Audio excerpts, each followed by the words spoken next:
Oke, udah siap ya buat belajar fisika. Apalagi buat yang kelas 03 nih, pasti kalian ada materi tentang ini kan?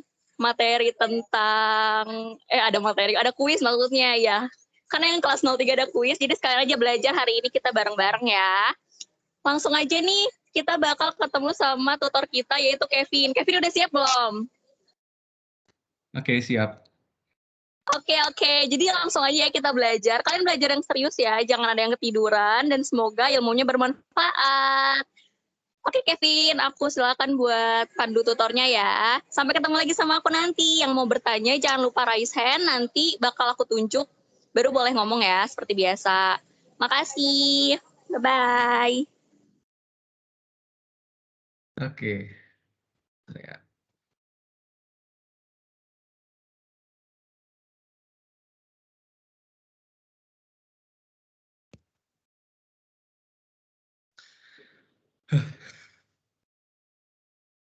BTW aku share screen udah kelihatan belum ya?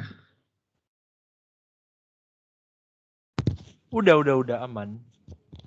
Ya. Oke, thank you. Tapi kalau di layar rumah nggak kelihatan ya? Sebentar. Yakin udah kelihatan ya? Soalnya di flash satunya nggak ada. Oh ya udah, oke. Oke, halo semua. Kenalin, aku Kevin. Kevin Winata, bisa dipanggil Kevin, Kev, Vin, bebas lah. Pokoknya ada panggilannya ya.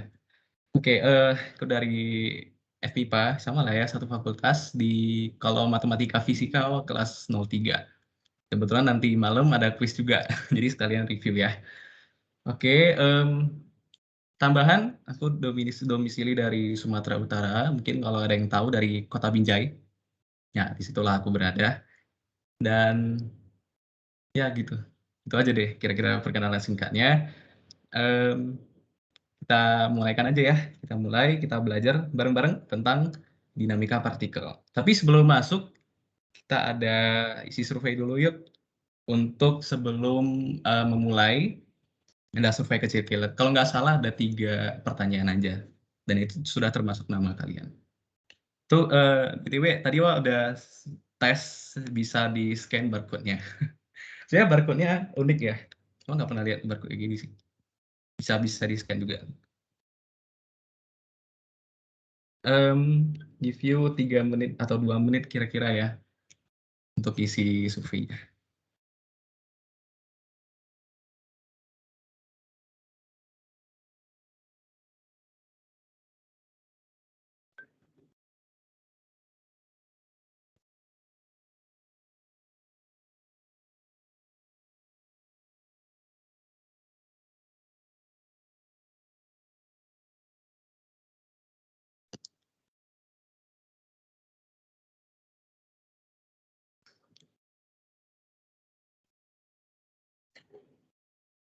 Memang Teams agak berat sih, masih ada yang beberapa yang belum muncul tuh layarnya. Tadi juga agak lambat sih munculnya.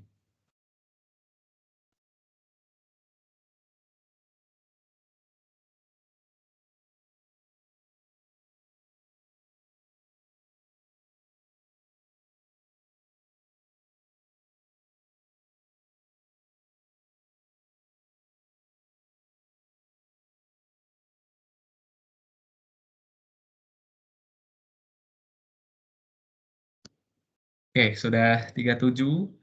37 kan ya? Kok belum muncul juga di layar.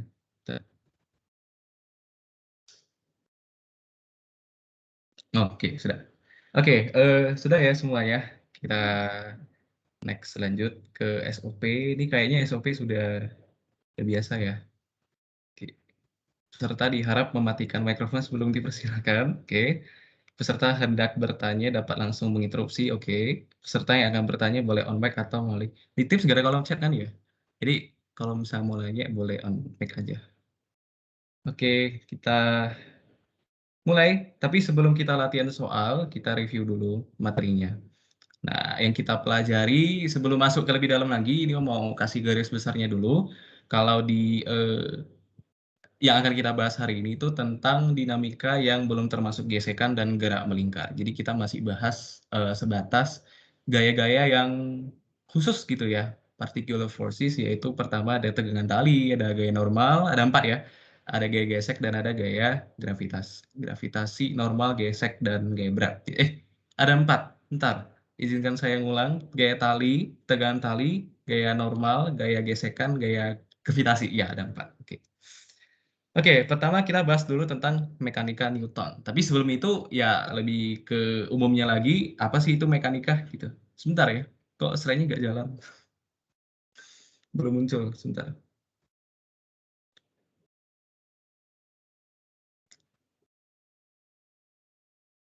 Oke, sudah. Nah, apa itu mekanika? Ya, mekanika agak sedikit berbeda, tapi nggak beda banget ya. Cuman lebih ke fokus pada apa sih yang membuat sesuatu bergerak. Jadi nanti kita latihan soal, kita bakalan punya banyak pertanyaan yang sama, yaitu apa sih yang membuat ini bergerak, apa sih yang membuat ini terdorong, apa sih yang membuat dia diam gitu. Jadi pertanyaan seperti itu yang melandasi kata-kata mekanika. Jadi yang kita bahas di sini itu penyebab sesuatu bergerak. Jadi kita nggak fokus pada emang dia bergeraknya seberapa cepat sih? Emang dia bergeraknya seberapa jauh sih? Kita sudah pelajari itu di bab yang sebelumnya, kinematika, tapi kita lanjutin, yaitu tentang apa sih yang membuat dia bergerak seperti itu. Itu mekanika. Nah, mekanika sendiri itu ada bermacam-macam ya. Salah satu yang kita pelajari kali ini adalah mekanika Newton. Mekanika itu banyak, yang membahas tentang pergerakan benda itu banyak. Mekanika bukan cuma Newton, ada mekanika Lagrange, ada Hamilton, ada mekanika kalau sudah di luar ini, itu ada mekanika kuantum, ya ada mekanika statistik dan lainnya. Yang kita bahas di sini adalah mekanika Newton. Apa sih mekanika Newton? Ya pasti ditemukan oleh si Newton gitu ya. Oke, di mekanika Newtonian kita mempelajari tentang hanya ada 2 aspek. Jadi ada 3 lah sebenarnya bisa dibilang. Yang pertama adalah ada penyebab sesuatu bergerak yaitu gaya, ada force gitu ya, ada gaya, terus ada percepatan, dan terus ada hubungannya dengan massa benda. Jadi ada 3 ini aja. Jadi ada gaya, ada massa, dan ada percepatan. Dan 3 ini yang akan kita bahas selanjutnya. Dan gaya itu bisa banyak macam-macam ya. Ini nanti kita bahas berikut. Oke, kita lanjut. Nah, apa itu gaya? Kalau di apa ya, di tingkat SMP, di tingkat SMA biasa kita tahu kalau gaya itu adalah tarikan atau dorongan. Sebentar, slide-nya belum jalan. Sorry ya guys, agak nggak lelet sedikit.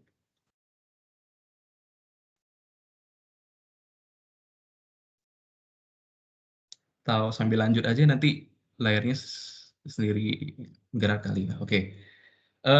Gaya itu termasuk dalam satuan vektor, artinya dia punya besar dan juga punya arah. Jadi kalau ada 2 gaya dan geraknya berlawanan, jumlahnya itu pasti lebih sedikit. Jadi resultannya pasti bendanya kemungkinan berhenti. Jadi misalkan ada suatu benda di sini, ada 2 gaya nih, ke kiri misalkan 10 Newton dan ke kanan 10 Newton. Karena dia vektor, kita tahu kalau vektor dia punya arah, dan arah ke kanan biasa kita simbolkan sebagai tanda positif, kita anggap sebagai positif, yang ke kiri kita anggap sebagai negatif. Jadi resultannya bukannya 20, tapi resultannya adalah 0.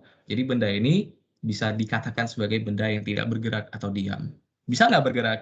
Bisa aja, nanti kita bahas di hukum Newton pertama.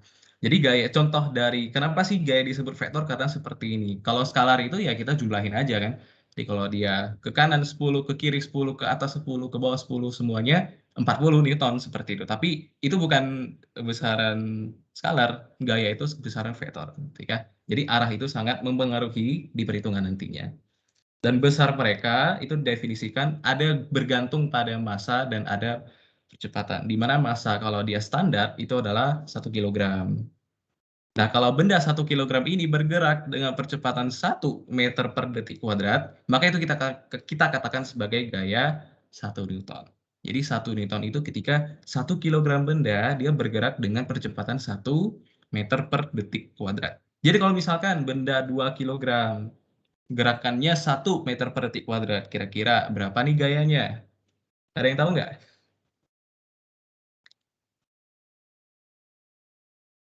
Aduh, gampang ya. Oke, nggak usah nanya lagi. Jadi dikacangin aku guys. Oke, kalau benda 2 kilogram bergerak dengan percepatan 1 meter per detik kuadrat, maka gayanya adalah 2 Newton. Jadi ibaratnya gaya itu sebanding dengan massa. Satu lagi, kalau misalkan benda 1 kilogram bergerak dengan percepatan 2 meter per detik kuadrat, maka gaya yang dibutuhkan atau gaya ya betul yang diperlukan untuk membuat benda bergerak atau selama benda itu bergerak, itu gayanya 2 Newton. Jadi dari sini kita tahu kalau gaya itu bergantung pada massa dan bergantung pada percepatan. Semakin besar massanya, supaya dia bergerak, berarti kita perlu kasih gaya yang lebih besar, seperti itu. Supaya dia bergerak lebih cepat, percepatannya besar, maka gaya yang kita kasih juga perlu gaya yang besar. Karena semuanya sebanding, ya perbandingan senilai semua, jadi ya nanti kita bahas rumusnya ya. Jadi ibaratnya kita harus tahu dulu konsepnya dulu. Jadi ternyata semakin berat, maka gayanya harus semakin besar, gitu. Oke, kita lanjut. Kira-kira itu gaya ya. Lanjut. Nah, kita bahas tentang hukum Newton.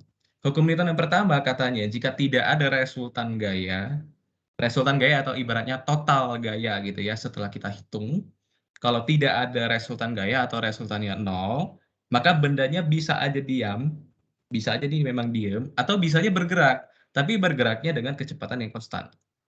Gitu. Jadi misalkan nih, kenapa sih bisa, benda itu bergerak kalau memang resultannya 0? Misalkan seperti ini. Jadi, awalnya memang bendanya itu sudah bergerak. Misalkan awalnya ya, pada kondisi sebelum dikasih gaya, bendanya sudah bergerak, ajaib ya. Jadi, ya misalkan dulu seperti itu.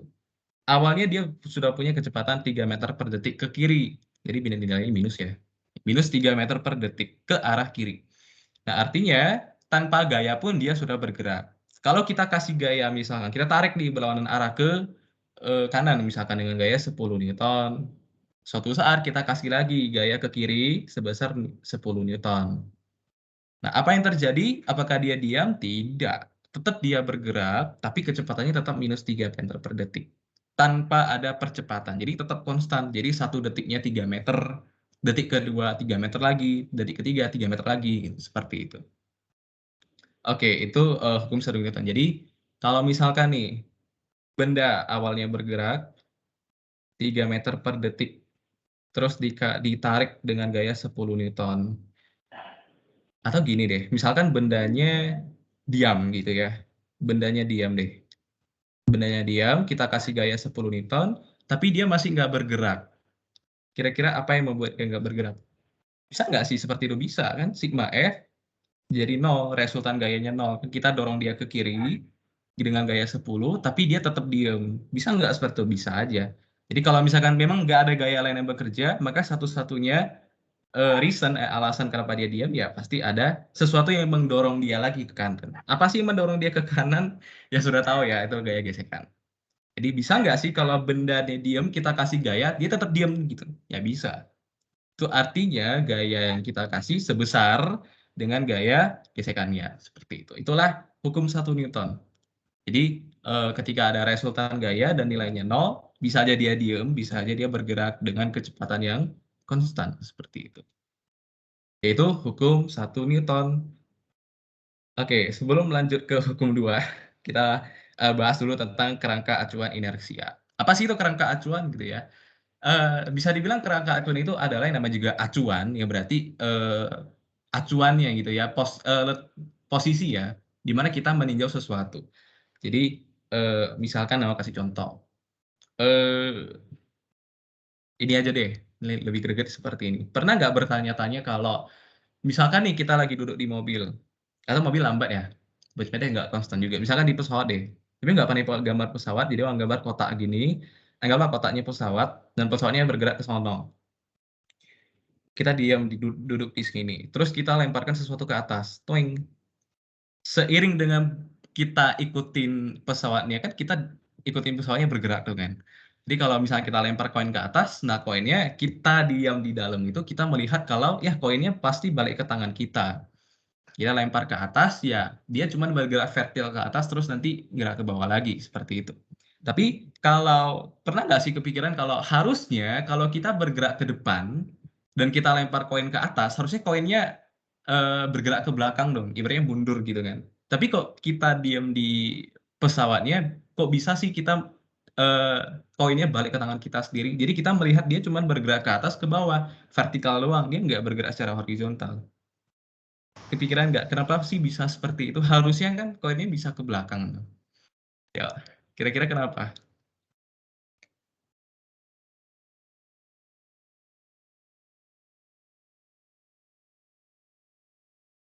Ya, ayo guys. Ya, ada yang bisa atau nggak bisa sih atau nggak ngerti atau gimana? Ya dong, sepi banget Gak ini. kebayang. Nggak kebayang. Nggak oke. Nggak berarti yang penting ngerti soalnya kan. Jadi ibaratnya kalau kita bergerak ke depan gitu ya, kan kita ikutan pesawatnya bergerak ke depan. Kalau kita lemparkan koin ke atas, logikanya kita lemparkan koin ke atas kan koinnya bakalan mundur ke belakang gitu. Jadi gerak itu seperti ini, ketinggalan di belakang. Karena itu koinnya pas di udara kan diem, kitanya yang bergerak terhadap pesawat gitu. Kenapa sih bisa seperti itu? Kenapa malah dia balik ke kanan kita sendiri? Gitu. Pertama karena adanya kerangka acuan ini. Jadi terjawabnya karena ada kerangka acuan. Memang kita di dalam pesawat melihat kalau ya koinnya memang balik ke tangan kita sendiri. Jadi kita melihat kalau kita lempar ke atas, jadi bayangin ya, kalau kita lempar ke atas nanti balik ke tangan kita, berarti kan lurus ke bawah. Tapi kalau dari orang yang di luar, sorry. Oke, ya, kalau orang yang di luar pesawat melihat kalau bolanya ternyata bergeraknya parabola. Jadi kalau seiring dengan berjalannya pesawat, sebenarnya bolanya memang bergerak secara parabola seperti itu. Tapi parabola bukan ke belakang, tapi ke depan seperti itu. Kalau kita lempar ke atas, nanti saat kita di sini, jaraknya misalkan S, bolanya sudah bergerak seperti ini.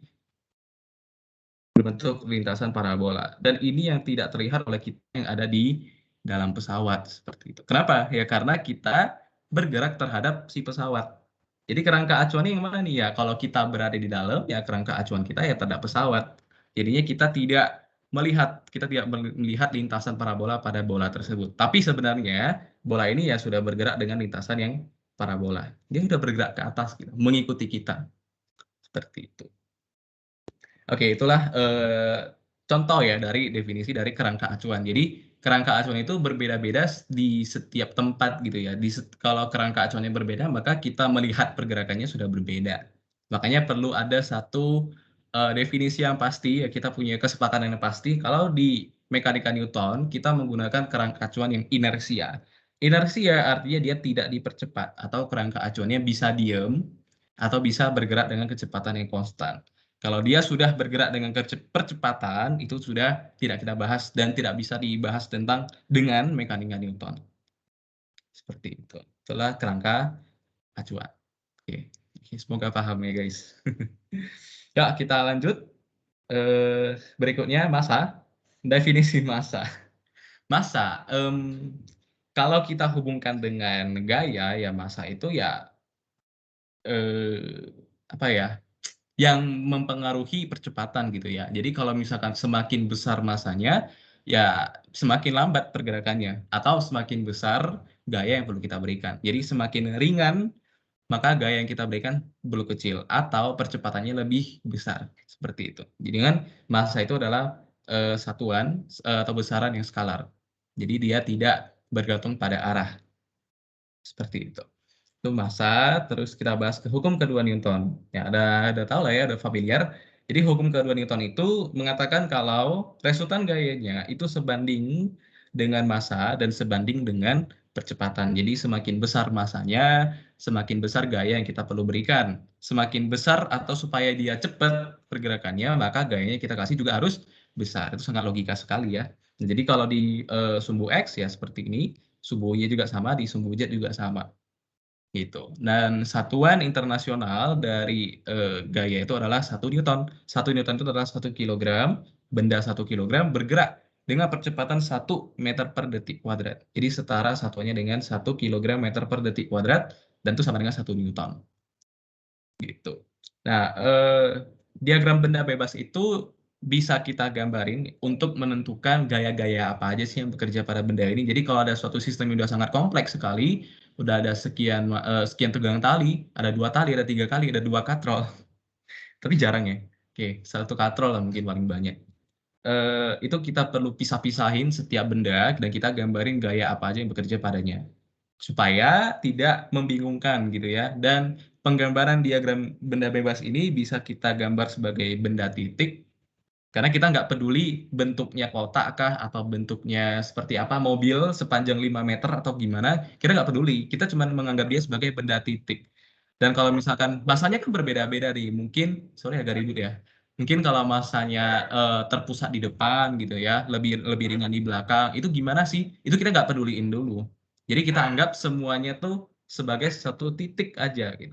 Jadi kita nggak peduli dia panjangnya berapa, beratnya terpusat di mana, itu kita nggak peduli. Mungkin itu nanti dibahas di itu ya momentum tentang pusat massa. Oke, itu tentang hukum Newton dan diagram benda bebasnya. Nah, sekarang kita baru bahas tentang gaya-gaya yang khusus. Gaya khusus itu ada 4 ya. Tapi pertama kita bahas dulu tentang gaya gravitasi dan apa bedanya dengan gaya berat. Nah, berat itu bukan ya berat aja, bukan gaya ya, berat aja. Apa sih bedanya gaya berat dengan gaya gravitasi dengan berat? Kita bahas dulu tentang gaya gravitasinya. Tadi kita tahu kalau dari hukum Newton gaya itu F itu adalah M dikali A. Kalau benda jatuh bebas dari atas ke bawah, nggak mungkin bawa ke atas ya. Jatuh dari atas ke bawah dan jatuh bebas, artinya tidak ada gaya yang mempengaruhi lagi. Kita anggap dia sebagai percepatan bergerak dengan percepatan G, maka gaya gravitasi yang menarik dia ke bawah, yang bekerja padanya itu adalah M dikali G. Ini sebenarnya gaya dari gravitasi yang menarik dia ke bawah. Apa sih yang menarik dia ke bawah? Ya bumi itu sendiri, gitu kan? Karena kita tahu dari itu ya hukum apa sih? Hukum gravitasi Newton, G mm per r kuadrat. Jadi kalau ada dua benda, itu sebenarnya ada benda yang menarik dia ke saling tarik-menarik. Jadi kalau misalkan ada dua benda, benda pertama dengan kedua, pertama ditarik oleh dua dan dua juga ditarik oleh pertama. Itulah sebenarnya gaya gravitasi. Nah, sebenarnya apa sih bedanya dengan berat gitu ya? Kalau gravitasi kan bergeraknya ke bawah gitu kan. Gaya gravitasi geraknya ke bawah. Kalau kita misalkan kita memegang sesuatu benda yang sedang bergerak ke bawah. Jadi walaupun di sini kita melihat diam kok, kita lagi duduk diam ya kan di depan laptop atau di depan device kalian, device-nya diam nih. Tapi sebenarnya dia bergerak ke bawah. Kenapa dia bisa diam? Karena dia ada sesuatu ke atas kan. Gitu. Ada yang menghambat dia ke atas, makanya kita anggap sebagai dia diam, padahal dia kan bergerak ke bawah. Ada yang menarik dia ke bawah kan. Kenapa diam? Karena ada sesuatu menghambat dia ke atas arahnya. Nah, ketika kita menghambat dia di sini, kita menghambat dia, kita merasakan ih berat banget sih gitu kan. Ada yang sesuatu kita rasakan, dan yang kita rasakan itu adalah gaya berat. Bukan gaya sih, beratnya gitu. Berat dari gaya gravitasi tadi. Jadi yang ada di timbangan-timbangan atau kita lagi timbangan badan, timbang apapun, yang ditimbang itu sebenarnya bukan masanya. Jadi kalau misalkan ada orang yang bertanya, masamu berapa sih? Ya itu agak kurang masuk akal. Karena yang ditimbang itu bukan massa, tapi yang ditimbang itu adalah berat badan kita. Berat. Berat itu adalah yang ditimbang itulah ya setara dengan gaya gravitasinya. Apakah gaya gravitasi selalu setara dengan berat? Ya tidak juga. Misalnya di suatu saat misalkan benda di sini dan ada timbangan di sini. Gimana cara gambar timbangan ya, guys? Nah, seperti ini kira-kira timbangannya.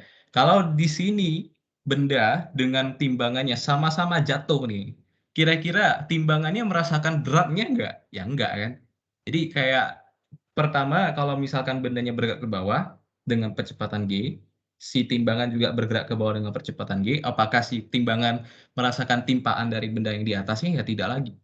Jadi kondisi ini dia tidak merasakan berat. Seperti itu. Jadi berat itu tidak selalu setara dengan besar dari gaya gravitasinya. Gitu. Itu bedanya. Jadi kalau dibilang gaya berat dan gaya normal tuh yang di sini tadi ya. Kalau misalkan suatu dia menyentuh benda di sini, dia ada gaya normal. Nanti kita bahas di selanjutnya. Tapi pertanyaannya apakah gaya berat itu setara dengan gaya itu nanti di kelanjutan kalau kejauhan ya. Tapi pertanyaan wah ini, apakah gaya berat itu memiliki pasangan aksi-reaksi dengan gaya normal? Ya tidak. Gitu. Gaya berat itu nggak ada pasangan aksi-reaksinya. Ada sih, cuman kalau gaya gravitasi baru ada gaya aksi-reaksinya dengan gaya tarik-menarik dengan bumi. Seperti itu. Itu tentang gaya gravitasi dan berat. Jadi nggak selamanya sama ya, cuman kebanyakan kasus bisa sama. Oke, kita lanjut gaya normal. Ya, gaya normal itu adalah ketika gaya bersentuhan dengan benda. Seperti di contohnya, misalkan, kenapa sih laptop kita kalau ditaruh di meja, kita anggap dia diem. Padahal kan ada bumi yang menarik dia ke bawah. Ya, karena ada sesuatu yang menahan dia ke atas, yaitu kita namakan sebagai gaya normal. Jadi semua benda yang kita lihat diem itu sebenarnya nggak benar-benar diem sih sebenarnya. Ada gaya yang menarik dia ke bawah. Kenapa diem? Karena dia ada yang sesuatu yang menahan dia ke atas. Nah, lanjut ada gaya gesekan. Nah, gesekan juga sama ya, gaya sentuh. Artinya kalau dia nggak bersentuhan berarti nggak ada gesekan seperti itu. Jadi kalau misalkan ada dua buah benda seperti ini, ditarik seperti ini, atau satu benda aja juga boleh sih. Nah, satu benda dengan lantainya dia memiliki gesekan. Kenapa sih adanya gesekan? Ya mungkin kita bisa bahas di pertemuan berikutnya ya, lebih dalam tentang gaya gesek. Oke, lanjut ada gaya tegangan tali atau tension ya. Tension itu gaya tegangan tali. Nah, gaya tegangan tali itu sebenarnya arahnya ya. Di sini banyak permasalahan arahnya. Jadi kalau misalkan ya ada dua buah benda seperti ini, ada tali, misalkan ya. Ini benda satu, benda dua. Kalau benda duanya dikasih gaya F ke kanan, maka gaya kita nariknya itu merasakan keberatan gitu. Kenapa berat? Karena dia terhubung dengan benda satu. Melalui apa? Yang melalui tegangan talinya seperti itu. Jadi menurut benda dua, gaya tegangan talinya menghambat gerak bendanya. Jadi menurut benda dua, arah gaya tegangan talinya ya ke kiri seperti itu. Tapi kalau dari menurut ya sudut pandang dari benda satu, justru tegangan tali itu yang membuat dia bergerak gitu loh. Jadi gaya tegangan tali yang malah membuat dia tertarik seperti itu. Jadi gaya tegangan tali menurut benda satu arahnya ke kanan. Jadi itulah mengapa kadang penggambaran arah dari tegangan tali ada dua arah seperti ini. Tergantung sudut pandang antara benda yang satu dengan benda lainnya itu berbeda. Jadi tegangan tali itu bisa menghambat dan bisa membuat sesuatu bergerak juga.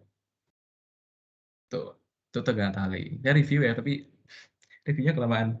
Oke, gaya hukum Newton ketiga itu yang tentang hukum aksi reaksi ya, kalau istilahnya. Aksi reaksi artinya kalau ada misalkan benda B di sini bergerak atau ada gaya yang bekerja pada benda B akibat benda C, maka ada suatu gaya yang magnitudonya sama, besarnya sama, tapi arahnya berlawanan arah gitu. Itu kita namakan sebagai hukum aksi reaksi seperti itu. Itu hukum Newton ketiga dan ada sedikit meme, ya silakan dibaca. Oke, jadi tidak selamanya hukum alam itu memang berlaku untuk kita ya. Oke, kita lanjut. Oke, setelah sudah kita review, sejauh ini ada pertanyaan nggak? Mesti oke-oke lah ya. Nggak ada yang raise hand juga. Masih oke. Oh, ada. Oke. Kalau gitu kita soal ya, latihan soal. Ya, kita review setengah jam juga rupanya ya. Expect dikit aja. Oke. Yuk kita lihat soal yuk. Ada soal seperti ini. Jadi coba sedikit perjelas ya. Jadi ada 3 orang di sini, dia mendorong sebuah batu dengan arah dorongannya tuh tidak sejajar gitu ya. Gaya dorongan pertama ada membentuk sudut θ1 tetap horizontal, gaya ketiga ada θ3 tetap horizontal, F2-nya itu lurus sejajar dengan sumbu X dan gayanya ada segini. F132, F255, F3-nya 41. θ1, θ3 sudah diketahui. Yang ditanyakan adalah berapa sih percepatan dari batu ini yang didorong, tapi dia mau dinyatakan dalam notasi satuan vektor. Jadi ada I, ada J-nya. Jadi di arah I-nya berapa, di arah J-nya berapa. Dan yang B ditanyakan besarnya berapa, besar dari vektor, misalnya ya, akar dari, itu kan kayak Pitagoras ya. Terus yang terakhir adalah di mana sih arahnya. Jadi ujung-ujungnya ada 3 orang, ujung-ujungnya batunya ini bergerak ke arah mana sih? Apakah memang ke kiri, apakah kanan lurus, atau dia ada arahnya, kemana sih? Itu yang ditanyakan. Dan terhadap acuannya pada sumbu X positif sebagai 0 derajat. BTW mau nanya, ini biasa ada ini nggak waktu ngerjain nggak atau langsung bahas?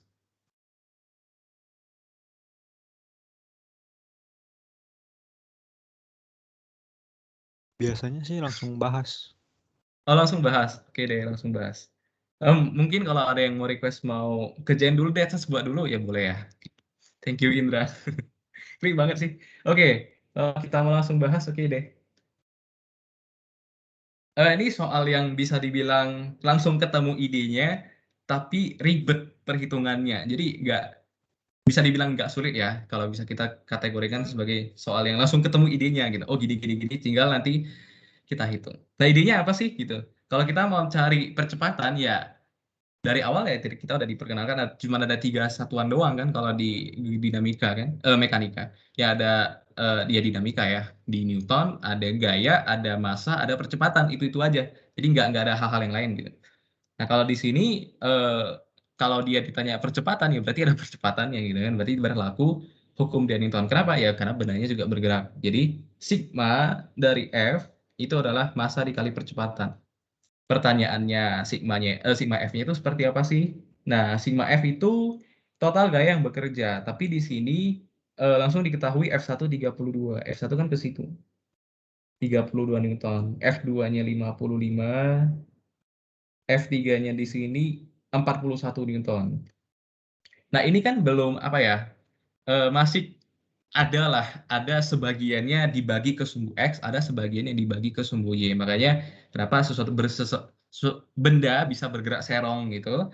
Ya karena ada ke kiri, gaya ke kiri, ada dorongan ke kiri dan ada ke kanan, sorry, dan ada dorongan ke bawah seperti itu. Oke, kita mau cari besar dari notasi vektor untuk percepatan. Percepatan itu kalau kita tinjau secara sumbu X, berarti gaya yang bekerja perlu kita proyeksikan gitu ya. Kalau F1 serong ke kanan atas. Kalau kita mau tahu nih berapa besar sih dorongan yang ke kanan, berapa bagian sih gitu dari 32 Newton ini yang didorong ke kanan. Berarti simpel ya kita pakai F1 dikali cos theta 1 gitu ya. Kalau kita gambarin sebagai benda titik di sini tadi sebagai F1, maka gaya yang ke sini yang mendatar itu adalah F1 dikali dengan kosinus theta 1. Sama dengan yang F3 ini theta 1 ya.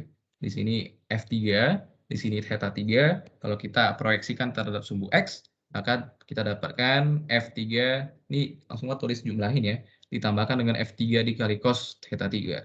Kenapa sih cos? Kenapa nggak sin? Ya karena dari trigonometri, perbandingan trigonometri biasa ya.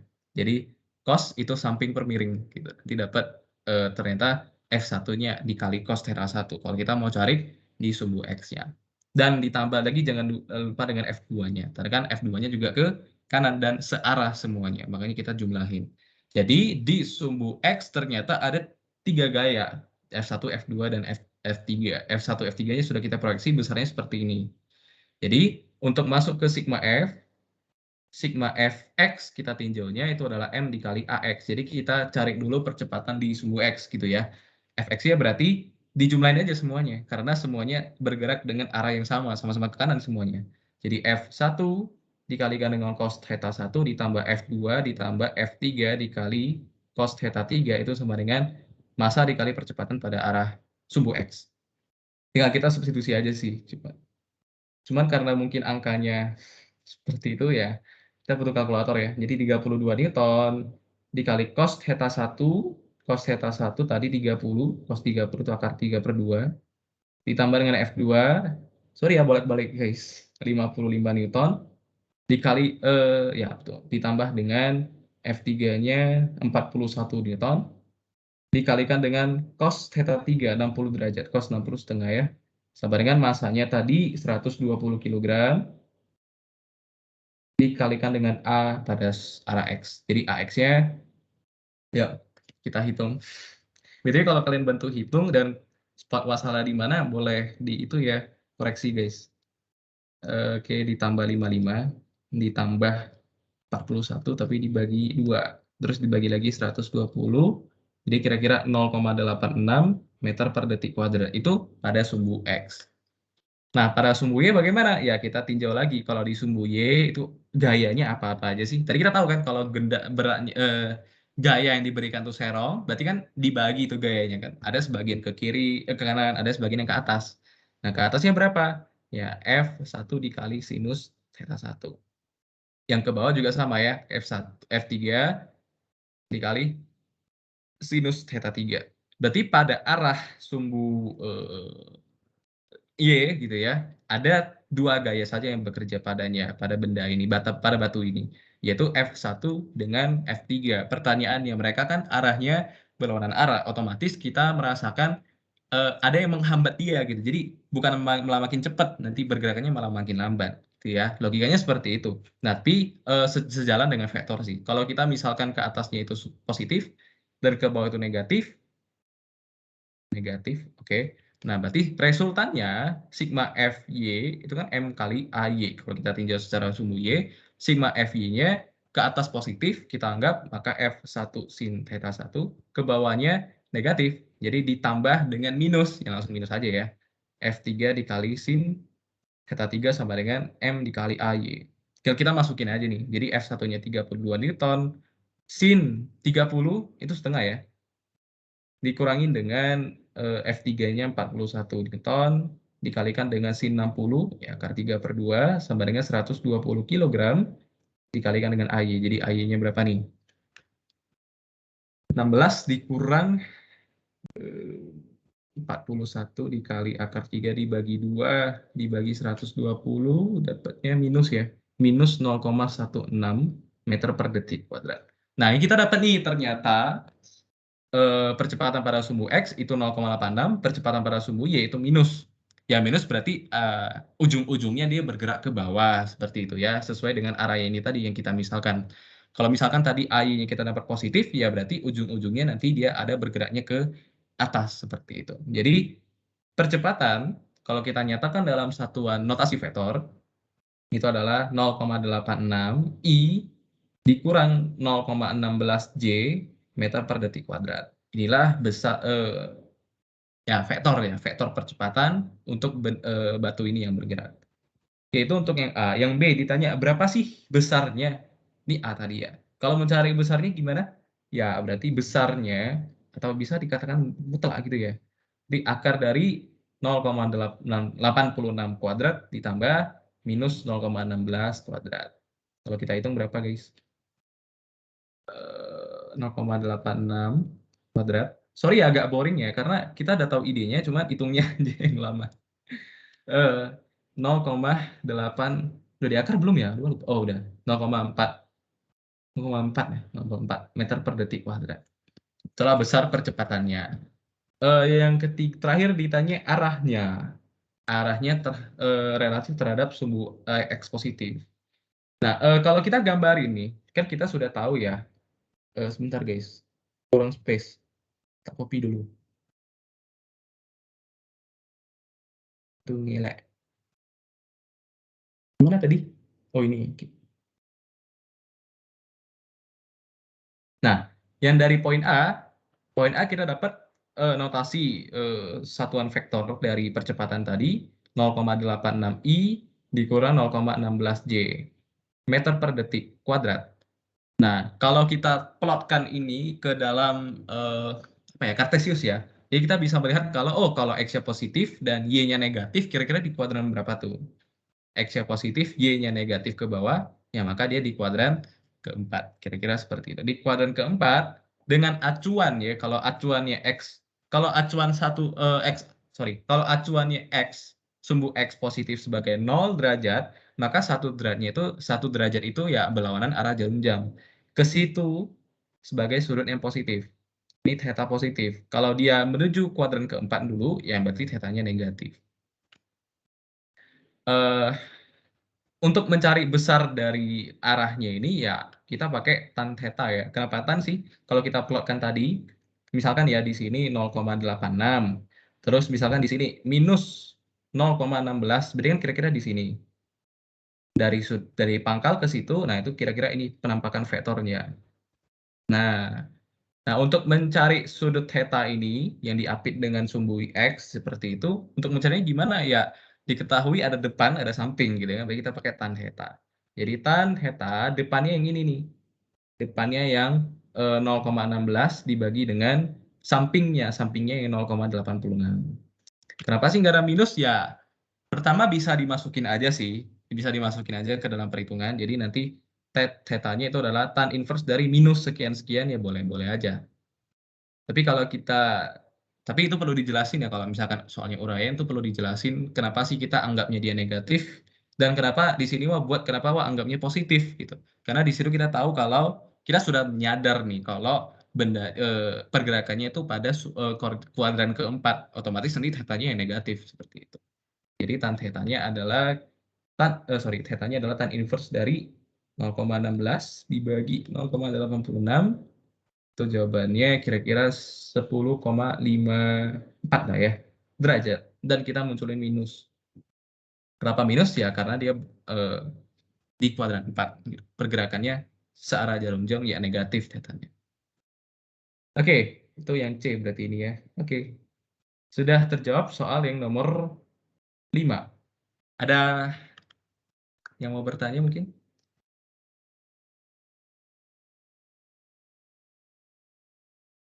Oke, nggak ada ya. Oke, kita lanjut. Kui. Pada gambar berikut ada, ya bisa dilihat ya, ada 4 benda digantung. Tegangan tali yang paling atas dengan katrolnya itu tidak bergesekan, tidak punya diabaikan aja gesekannya di sini ya kira-kira. Kalau katrolnya punya gesekan ya beda cerita. Dan kalau katrolnya bermassa beda cerita lagi. Itu mungkin di benda tegal ya. Terus tegangan tali yang di atas itu menarik dengan gaya 98 Newton pada berarti di sini nih. Berarti di sini gayanya adalah dia tertarik gitu ya. Kita kasih dua arah aja deh. 98 Newton. T1 diketahui juga di sini, T2-nya 49, T3-nya 9,8. Yang ditanyakan adalah massa dari setiap kepingan. Oke. Jadi kita tuliskan dulu diketahui ya. Berarti di sini ada 9 dia. Berarti si tembok itu merasakan ada sesuatu yang menariknya, makanya arah panahnya ke kanan gitu ya, 98. Tapi nggak usah terlalu dipermasalahin sih sebenarnya. T1 tadi 58,8. Di bawah aja ya.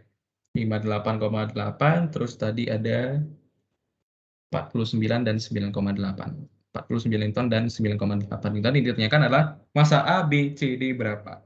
Nah, ini juga mungkin idenya langsung ke pikiran ya. Nah, kita biasanya mulai dari yang paling bawah. Tapi kalau mau dari atas juga no problem ya, sama aja. Tapi lebih gampang dulu yang dari paling bawah. Oke, dari benda D, kalau kita gambarkan diagram benda bebasnya, atau kita langsung melihat aja di sini juga bisa ya. Benda D otomatis dia punya berat dong gitu ya. Dengan besarnya adalah mg. Nah, kalau misalkan ya, ini kan tergantung diem nih ya. Kalau dia tergantung diem, si benda ini merasakan beratnya sendiri ke bawah. Oh, dia berat tuh, berarti kan ada yang tertarik ke bawah. Tapi dia diem gitu kan. Apa sih yang membuat dia diem? Otomatis kan ada yang menarik dia ke atas gitu kan. Apa yang menarik dia ke atas? Ya tegangan tali T3 ini. Jadi kalau kita tinjau benda D itu ya, benda D dia berlaku sigma F sama dengan 0. Kenapa 0? Ya karena dia diam tidak bergerak. Kenapa sih tidak bergerak? Ada hambatannya. Kalau kita anggap ke bawah itu sebagai negatif, ke atas itu sebagai positif, maka tegangan tali ketiganya T3 positif, Mg-nya negatif. Seperti itu. Nggak ada faktor lain lagi ya. Oke. Jadi T3-nya setara dengan MD. Kita anggap MD aja ya. Karena kan MA, MB, MC nanti. MD kali G sama dengan 0. Jadi T3 itu adalah MD dikali G. Nah, MD dikali G-nya itu setara, T3-nya diketahui ya, oke. T3-nya tadi 9,8 Newton. MD-nya kita cari, gravitasinya kita anggap dulu 9,8 meter sekon kuadrat. Jadi massa D itu adalah 9,8 Newton dibagi 9,8 formal sekali ya. Oke, langsung dihitung jadi dapatnya 1 kilogram kira-kira. Nah, itulah massa benda D. Nah, mungkin masih easy ya. Kalau untuk benda C gimana? Kita tinjau benda C sekarang. Kita kotakin deh seperti ini. Nah, kalau benda C, kita lihat dia bergeraknya ke bawah. Apa yang membuat dia bergerak ke bawah? Pertama, ya otomatis dia sendiri kan. Kita benda C ya, benda C. Kalau dia, misalkan kita anggap sebagai dia titik, ke bawah ada gaya beratnya sendiri, mcg. Apalagi sih yang membuat dia bergerak ke bawah? Ada tegangan tali ketiga. Jadi tegangan tali ketiga juga menarik dia ke bawah, ikutan narik dia. Nah, kenapa dia bisa diam? Ada yang menarik dia ke atas. Apa yang menarik dia ke atas? Tegangan tali kedua. seperti itu. Jadi setelah kita dapat seperti ini, ternyata oke, kita udah dapat 3 gaya dan dia setimbang seperti ini, ya kita tinjau lagi sigma F itu sama dengan 0, hukum 1 Newton. Kenapa 0? Karena dia diam tidak bergerak. Kalau kita anggap ke atas positif, maka T2-nya positif, yang lainnya negatif. MCG min T3 sama dengan 0. T2-nya diketahui, T3 diketahui. Masukin deh. Jadi T2-nya 49 Newton, MC nggak tahu, G-nya itu adalah 9,8 meter per sekon kuadrat, dikurangi dengan T3. T3-nya adalah tadi 9,8 Newton sama dengan 0. Jadi coba kita hitung. Mari kita hitung. 49 dikurang 9,8. Terus kita bagi dengan 9,8 lagi. Jawabannya 4 ya. Jadi massa C adalah 4 kg. Oke, jadi idenya seperti itu. Sama, dengan langkah yang sama, kita bisa mencari massa benda B. Massa benda B. Kalau benda B, kalau kita melihat seperti ini, kita tinjau B-nya doang. Apa sih yang membuat dia bergerak ke bawah? Oke, ada gaya beratnya sendiri, MB dikali G. Apa sih yang menarik dia ke bawah lagi? Ada tegangan, kan ada benda-benda di bawahnya itu kan. Tapi diwakilkan oleh satu gaya. Gayanya ya tegangan tali itu. Tegangan tali yang kedua. Jadi ditambahin lagi dengan T2. Terus apa sih yang membuat dia diem? Kan dia tergantung diem seperti itu. Berarti ada yang menarik dia ke atas, yaitu T1.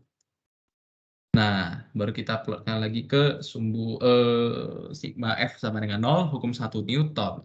Nah, kita dapat kalau positif itu T1, jadi T1 dikurang MBG dikurang dengan T2 itu sama dengan 0. Berapa sih T1-nya? T1-nya diketahui tadi 58,8 Newton, dikurangin dengan MB nggak tahu, dicari. G-nya 9,8 meter per detik kuadrat, dikurangin dengan T2. T2-nya adalah berapa? Oh ya 49 Newton. Sama dengan 0. Ya, mari kita hitung, maka MB-nya kita dapat berapa? 58,8 dikurangin 49 dibagi 9,8. Kok angkanya cantik? 1 kilogram. Pas-pas semua. Oke, itu yang benda B. Sekarang benda A. Sama dengan cara yang sama, cuma lo butuh space. Oke, mari kita... Oops. Wait. Oke ya, guys.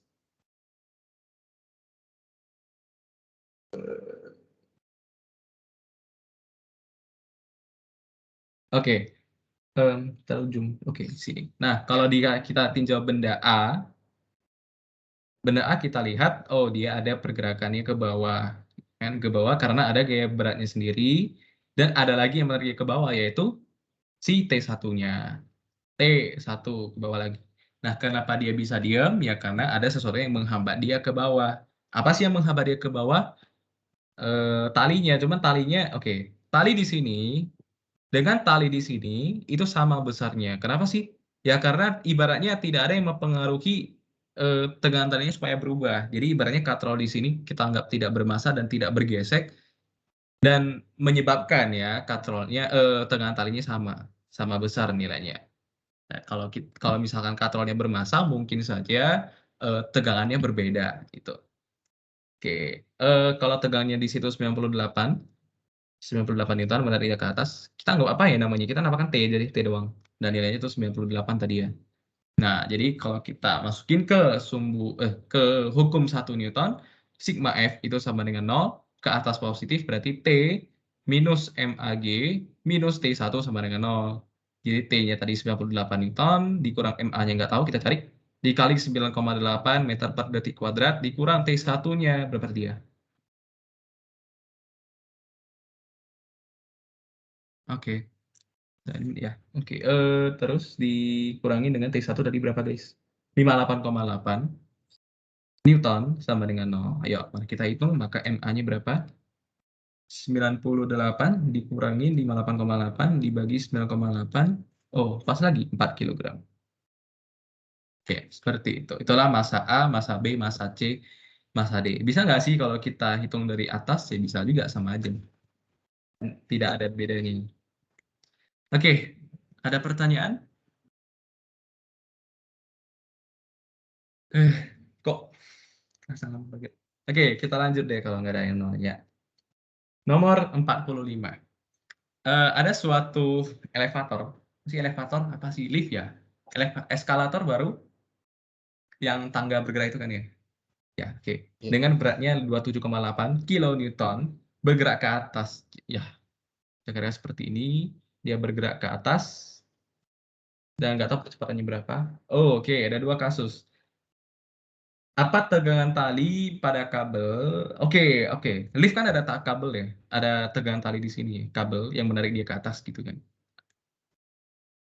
Oke, dan arahnya sudah pasti ke atas ya, karena benda yang ditopang itu beratnya ke bawah gitu. Jadi dia merasakan dia yang mengangkat gitu. Jadi arahnya ke atas. Oke. Berapa tegangannya jika pada A percepatannya bertambah 1,22. Jadi kalau dia bergerak ke atas dan dia ternyata makin cepat gitu. Dengan A-nya itu adalah 1,22 meter per detik kuadrat. Kalau dia makin cepat, maka nilai dari percepatannya positif gitu.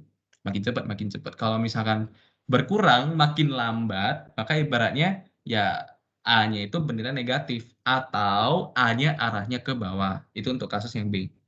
Nah, kasus yang A coba kita hitung dulu. Kita mau nyari ini si T. Jadi dengan ini kita anggap sebagai benda titik dan beratnya ke bawah adalah tadi 27, kita anggap sebagai Fg ya. Kalau kita masukin atau kita gunakan hukum 2 Newton, maka sigma F adalah M kali A. Kenapa hukum 2 Newton? Ya karena dia bergerak. Ya, dia nggak diem. Jadi sigma F kalau ke atas kita anggap sebagai positif, maka T min Fg itu sama dengan M dikali A. T-nya berapa? Kita cari.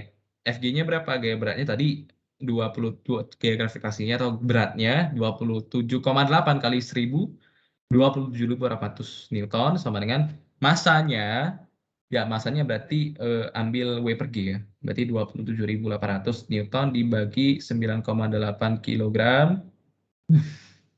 9,8 meter per detik kuadrat dikalikan dengan percepatannya. Karena kita anggap dia positif ke atas dan dia juga bertambah ke atas, ya berarti nilainya positif.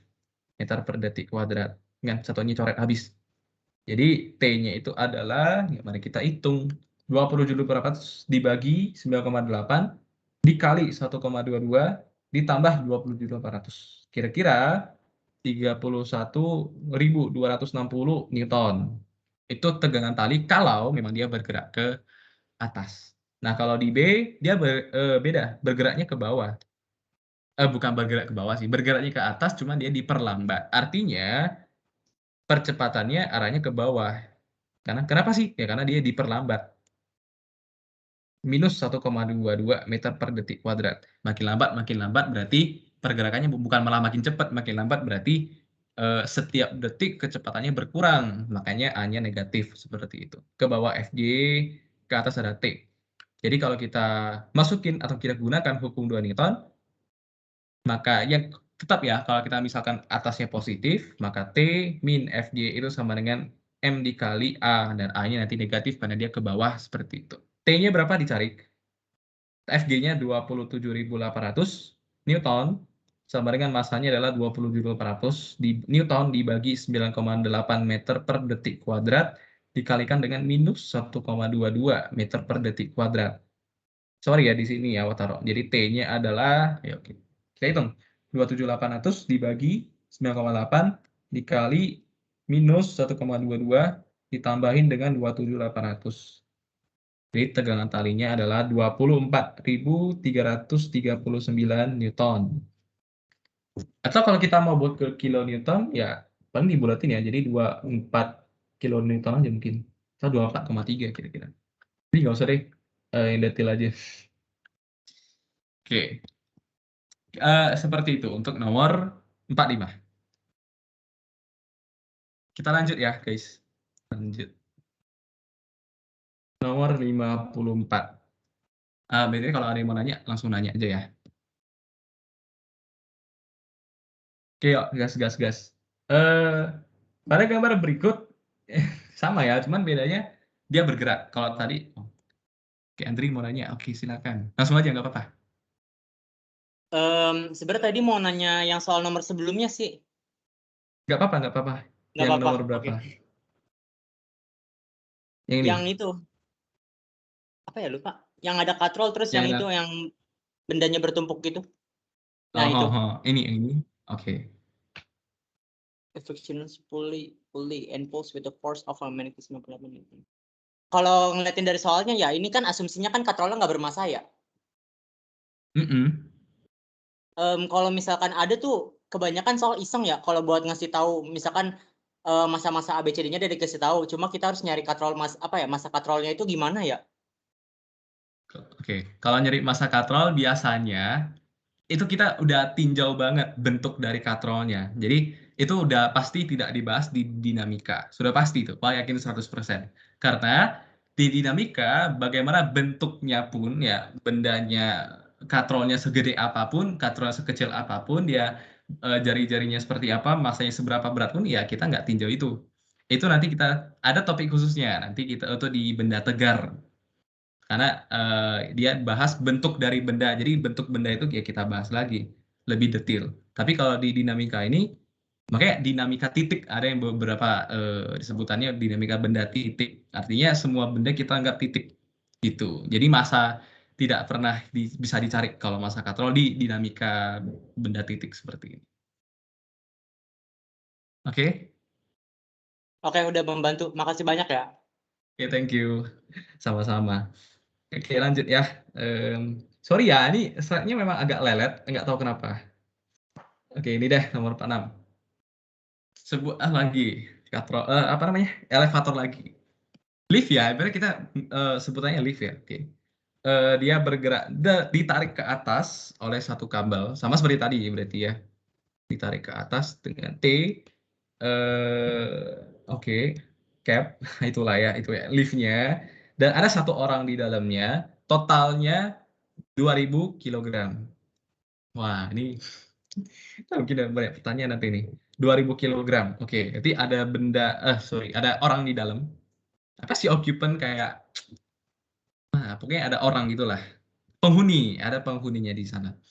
Oke, totalnya 2000 kg. Ketika orang itu menjatuhkan satu koin, percepatan koin itu terhadap si liftnya itu 8 meter per detik kuadrat ke bawah. Pertanyaannya berapa sih tegangan talinya? Nah, kita perlunya apa sih? Kita perlunya ini kan, percepatan dari si lift ini terhadap tanah. Jadi tanah misal. Jadi kalau kita tinjau sigma F itu M dikali A, kalau dia bergerak, memang dia bergerak ya. Jadi T, kalau dia ke atas positif, jadi T-nya positif, dikurang MG itu sama dengan M dikali A. Pertanyaannya, berapa sih percepatan? Dan percepatan apa yang mau kita pakai? Ya otomatis kita tinjau apa sekarang? Kita tinjaunya si lift ini kan. Nah, lift ini kalau dia bergerak ke atas, ya berarti percepatan yang kita pakai ya percepatan dia terhadap tanah. Acuannya adalah tanah atau bumi lah ibaratnya.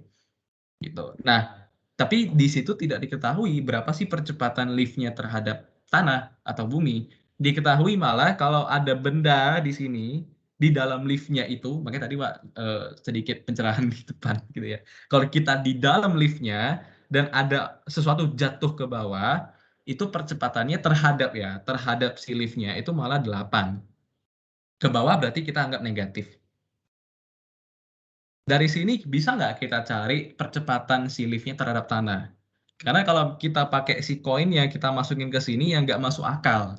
Karena kita tinjaunya si liftnya, bukan si koinnya kan. Nah, kita butuh percepatan dari si liftnya sendiri. Berapa sih percepatannya gitu?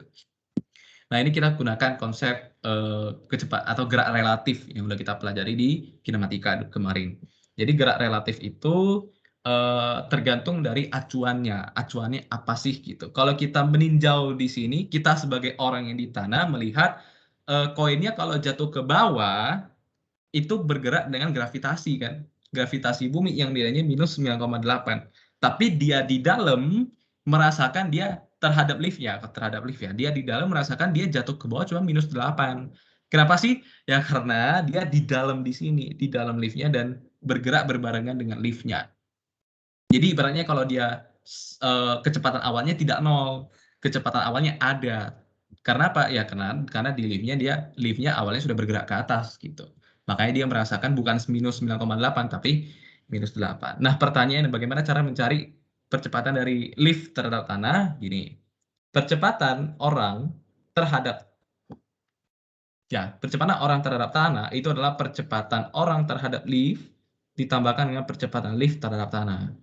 Ini konsep gerak relatif gitu ya. Percepatan orang terhadap tanah, bukan orang ya, koin ya, lebih tepatnya koin ya. Karena koinnya yang jatuh, kita tinjau koinnya bukan orangnya ya. Oke, percepatan koin terhadap tanah itu adalah percepatan koin terhadap liftnya dulu, ditambah dengan percepatan lift terhadap tanah. Kebayangkan ya polanya ya. Jadi koin terhadap tanah, jadi koin terhadap lift dulu, baru liftnya terhadap tanahnya, seperti itu. Nah, berapa sih percepatan koin terhadap tanah? Ya minus 9,8. Kenapa minus? Karena kita tinjaunya kalau ke atas positif, ke bawah negatif, seperti itu. Berapa sih percepatan koin terhadap lift? Sudah diketahui di soal, minus 8 meter per detik kuadrat. Kenapa minus? Karena dia bergeraknya ke bawah, jatuh kan ke bawah ya, gitu. Karena di situ ditulis juga downward, arahnya ke bawah, gitu. Ditambahkan dengan, nah ini yang kita cari, percepatan lift terhadap tanah. Like that. Jadi ALT, percepatan lift terhadap tanah itu adalah minus 1,8 meter per detik kuadrat. Ternyata percepatan si liftnya terhadap tanah, terhadap kita yang melihat di tanah, kita diam di sini, ternyata percepatannya minus 1,8 meter per detik kuadrat. Nah, ini yang baru kita masukin ke sini. Itu baru masuk akal. Jadi T sama dengan M dikali A plus G, gitu kan. M-nya berapa? 2000 kg. A-nya adalah tadi minus 1,8 meter per sekon kuadrat ditambah 9. Ya, ditambah ya, karena di sini sudah langsung dikasih tanda meter per detik kuadrat. Jadi T adalah berapa tuh ya? 8. Oh, 16.000 berarti. 16 kilonewton. Beginilah jawabannya. Kenapa nggak muncul-muncul di layar ya? Kan muncul kan ya? Kelihatan kan ya?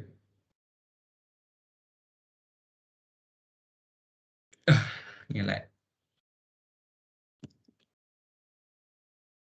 Oke, ada yang perlu ditanyakan atau karena layarnya nggak kelihatan jadi nggak? Aduh. Coba ulang share screen aja ya. Coba. Ada yang layarnya belum kelihatan nggak? Iya, Masih belum kelihatan. Iya, sorry ya. Nggak tahu kenapa. Lelet banget. Cara off share screen gimana?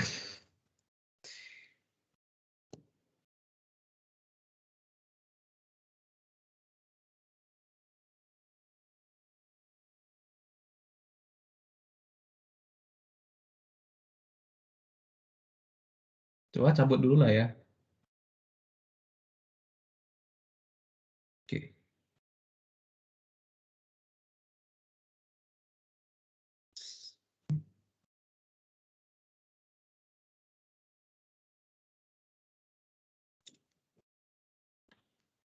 Oh, BTW ada yang mau nanya?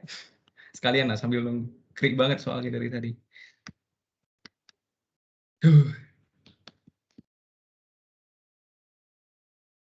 Semoga nggak lelet lagi.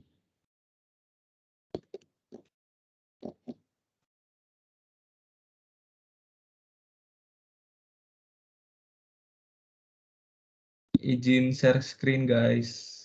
Start now. Oke. Kuy, bisa nggak ya? Bisa nggak sih? Nah, kalau gini udah? Belum sih. Coba layar bawah udah sih. Udah. Nah, ada. Oke. Thank you. Nah, kira-kira seperti ini deh. Coba dilihat-lihat lagi.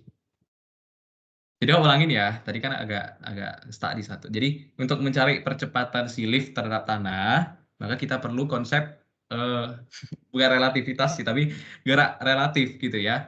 Jadi percepatan koin ini terhadap tanah itu adalah percepatan koin terhadap lift dulu, baru percepatan lift terhadap tanah, seperti itu. Percepatan koin terhadap tanah berapa? Kita memandang dia bergerak ke bawah berapa?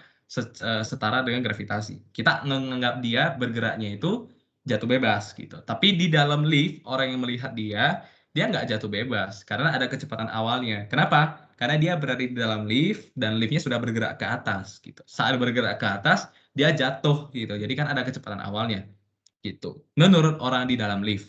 Tapi menurut orang yang di luar, dia geraknya jatuh bebas. tanpa kecepatan awal. Ditambah dengan percepatan lift terhadap tanah. Nah, ini yang kita cari. Gitu. Ini kebanyakan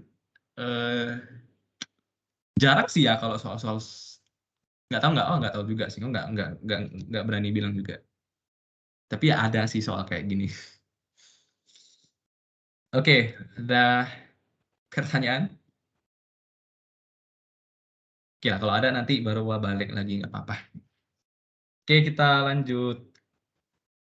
Atau kalau nggak ngerti, boleh langsung bilang ya. Ngajarnya belit-belit, mana tahu. Oke, next nomor 54. Oke, jadi ada satu sistem seperti ini. Jadi bisa kita anggap ini sebagai titik. Kita nggak usah anggap ini sebagai penguin. Tapi kalau mau boleh juga, untuk mempercantik aja. Oke, masa benda pertama atau penguin pertama 12. Langsung aja di sini ya. Jadi di sini 12 kg yang dia tanya M2, M3-nya 15 kg, M4-nya 20 kg. Oke, dan apa lagi? T2-nya 111 Newton. T4-nya 222. Apa lagi? Oke, gitu aja ya. Oke. Nah, simpelnya dari sistem seperti ini, kita disuruh mencari berapa sih masa M2. M2 berarti yang ini ya, walaupun nggak ditulis, anggaplah di sini M2-nya. Oke, untuk mencarinya ya kita perlu, bentar, kalau dia tidak diam ya, dia bergerak dengan percepatan kan, tapi nggak diketahui. Ya, berarti kita cari percepatan dulu, atau ya sih, atau nanti aljabarnya gitu ya. Tapi secara logika ya kita dia bergerak dengan suatu percepatan gitu kan. Oke, tergantung kita mau tinjau apa dulu, bebas. Kalau kita mau tinjau kita kasih nama dulu deh. Jadi tegangan tali yang menarik si M1 kita namakan sebagai T1. T2 sudah ada, di sini kita namakan sebagai T3, di sini kita namakan sebagai T4. Oke, sudah. Nah, kalau kita tinjau benda M1, kalau kita tinjau, apa sih yang membuat dia bergerak? Ini kan semuanya bergerak ya, sama-sama ikutan bergerak gitu kan. Kalau dia bergerak, apa yang membuat dia bergerak? Ya logikanya ada yang menarik kan. Berarti yang menarik dia sebenarnya si tangan ini, bukan. Jadi yang langsung kontak dengan dia adalah si T1. Jadi semua gaya yang di depan ini, bagaimanapun lika-likunya diwakilkan oleh si T1. Di ujung-ujungnya dia bergerak karena T1 gitu. Kalau nggak ada T1, dia nggak bergerak gitu. Jadi kalau kita misalkan ke kanan tuh pergerakannya positif, maka T1 sigma Fx atau Fx aja lah, M dikali A, karena kita tahu nggak mungkin dia bergerak ke atas ke bawah, selalu horizontal ya. Jadi T1 itu adalah M1 dikali A. Persamaan pertama, apa yang bisa kita hitung? Nggak ada. Terus kalau kita tinjau benda kedua, sorry mau tulis di samping karena memang sangat memungkinkan ke sampingnya. Kalau benda M2, ada yang membuat dia bergerak, T2. Tapi dia juga merasakan ada yang menarik dia ke belakang gitu kan. Apa yang menarik dia ke belakang si T1 tadi gitu. Jadi kalau kita anggap T2-nya positif ke kanan, maka T1-nya negatif. Berarti T2 min T1 sama dengan M2 dikali A. Persamaan kedua. Lupa tulis 5F, tapi ya itulah ya, langsung aja nggak apa-apa ya. Nah, kalau benda ketiga, benda M3, dia juga merasakan hal yang sama dengan benda M2, cuman besarnya aja yang beda kan. Ada yang menarik dia ke depan, ke kanan, yaitu T3. Ada yang menghambat dia ke belakang gitu. Apa sih lu narik-narik di belakang gitu. Dikurang dengan T2 sama dengan M3 dikali A. Terus benda keempat terakhir, itu ada yang menarik dia ke depan juga sebesar T4, gayanya T4 dikurangin dengan gaya yang ke belakangnya T3 sama dengan M4 dikali A. Nah, kita mau cari apa sih? Kita mau cari M2. Tapi apa yang belum diketahui? Kalau soal seperti ini kayaknya kita mungkinnya masukin angka langsung ya. Kalau kita main-main variabel, ribet banget nanti. Oke, kita masukin dulu apa yang ada angkanya. T1 belum ada. Oke, biarin lah. 12 kg dikalikan dengan A. T2-nya sudah ada, 111 Newton, dikurangi dengan T1. Oke, dari sini kita bisa dapat A-nya. Oke, mantap. Dikurang T1 sama dengan M2-nya, nggak tahu. Oh ya, ini kita cari ya. Kali A, nggak bisa. Terus di benda ketiga, T3-nya tidak diketahui juga, T2-nya diketahui. T2-nya 111 ya. Dikurang 111 Newton, sama dengan M3 berapa? 15 kg dikali A. Terus yang terakhir T4 222 Newton dikurang T3 nggak tahu sama dengan M4-nya 20 kg dikali A. Kira-kira kalau kita masukin T3 ke sini, ini persamaan ketiga, ini persamaan keempat. Ribet ya. Tapi ya ngerti aja lah ya. Kalau T3 kita masukin ke situ jadi 222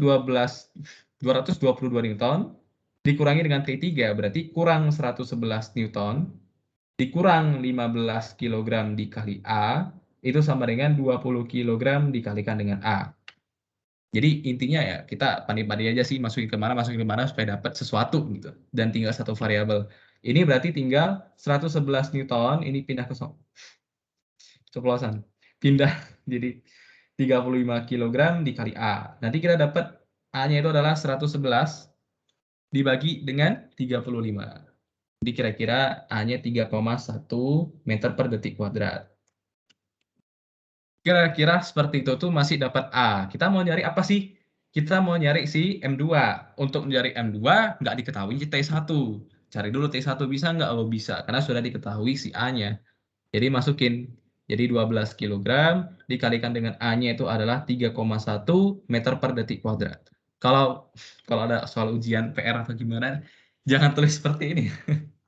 Bingung nanti dibaca. Dikali 3,1, jadi kira-kira 37,2 Newton, dan kita masukin. Jadi kalau misalkan mau ditulisin dalam bentuk kata-kata, kita buat persamaan 4, substitusi persamaan 4 ke sini, ke sini, ke sini, ke sini, ke sini gitu. Jadi ini kita masukin ke sini, persamaan satu kedua, jadi 111 Newton dikurang 37,2 Newton, terus sama dengan M2 dikali A-nya tadi 3,1. Duh, masih ngelek. Gimana tuh? Coba kita hitung dulu terakhir. 111 dikurang 37,2 dibagi 3,1, kira-kira kita dapatnya 23,8 kg. Masih lelet ya? Jalan-jalan. Oh, udah, oke. Nah, kira-kira seperti ini. Jadi dari dapat A, udah dapat A ternyata dari kita tinjau. Jadi kita nggak bisa langsung mikir nih, kita mau tinjau apa sih supaya dapat si A, kita mau tinjau yang mana sih supaya dapat B, enggak. Jadi kita kayak tulisin aja semua persamaan yang bisa kita buat, terus baru kita melihat polanya. Itu baru matematiknya berjalan di situ. Jadi intinya ya tulisin dulu persamaan apa aja yang ada. Oh, benda satu seperti ini, benda dua seperti ini. Tapi di cara ya kalau misalkan mau kumpulin, misalnya lagi kuis atau tugas atau apa, itu nggak usah ditulis sih. Ditulis aja apa yang diperlukan. Jadi kebetulan di sini 4-4 yang diperlukan ya, berarti 4-4-nya juga harus ditulis sih.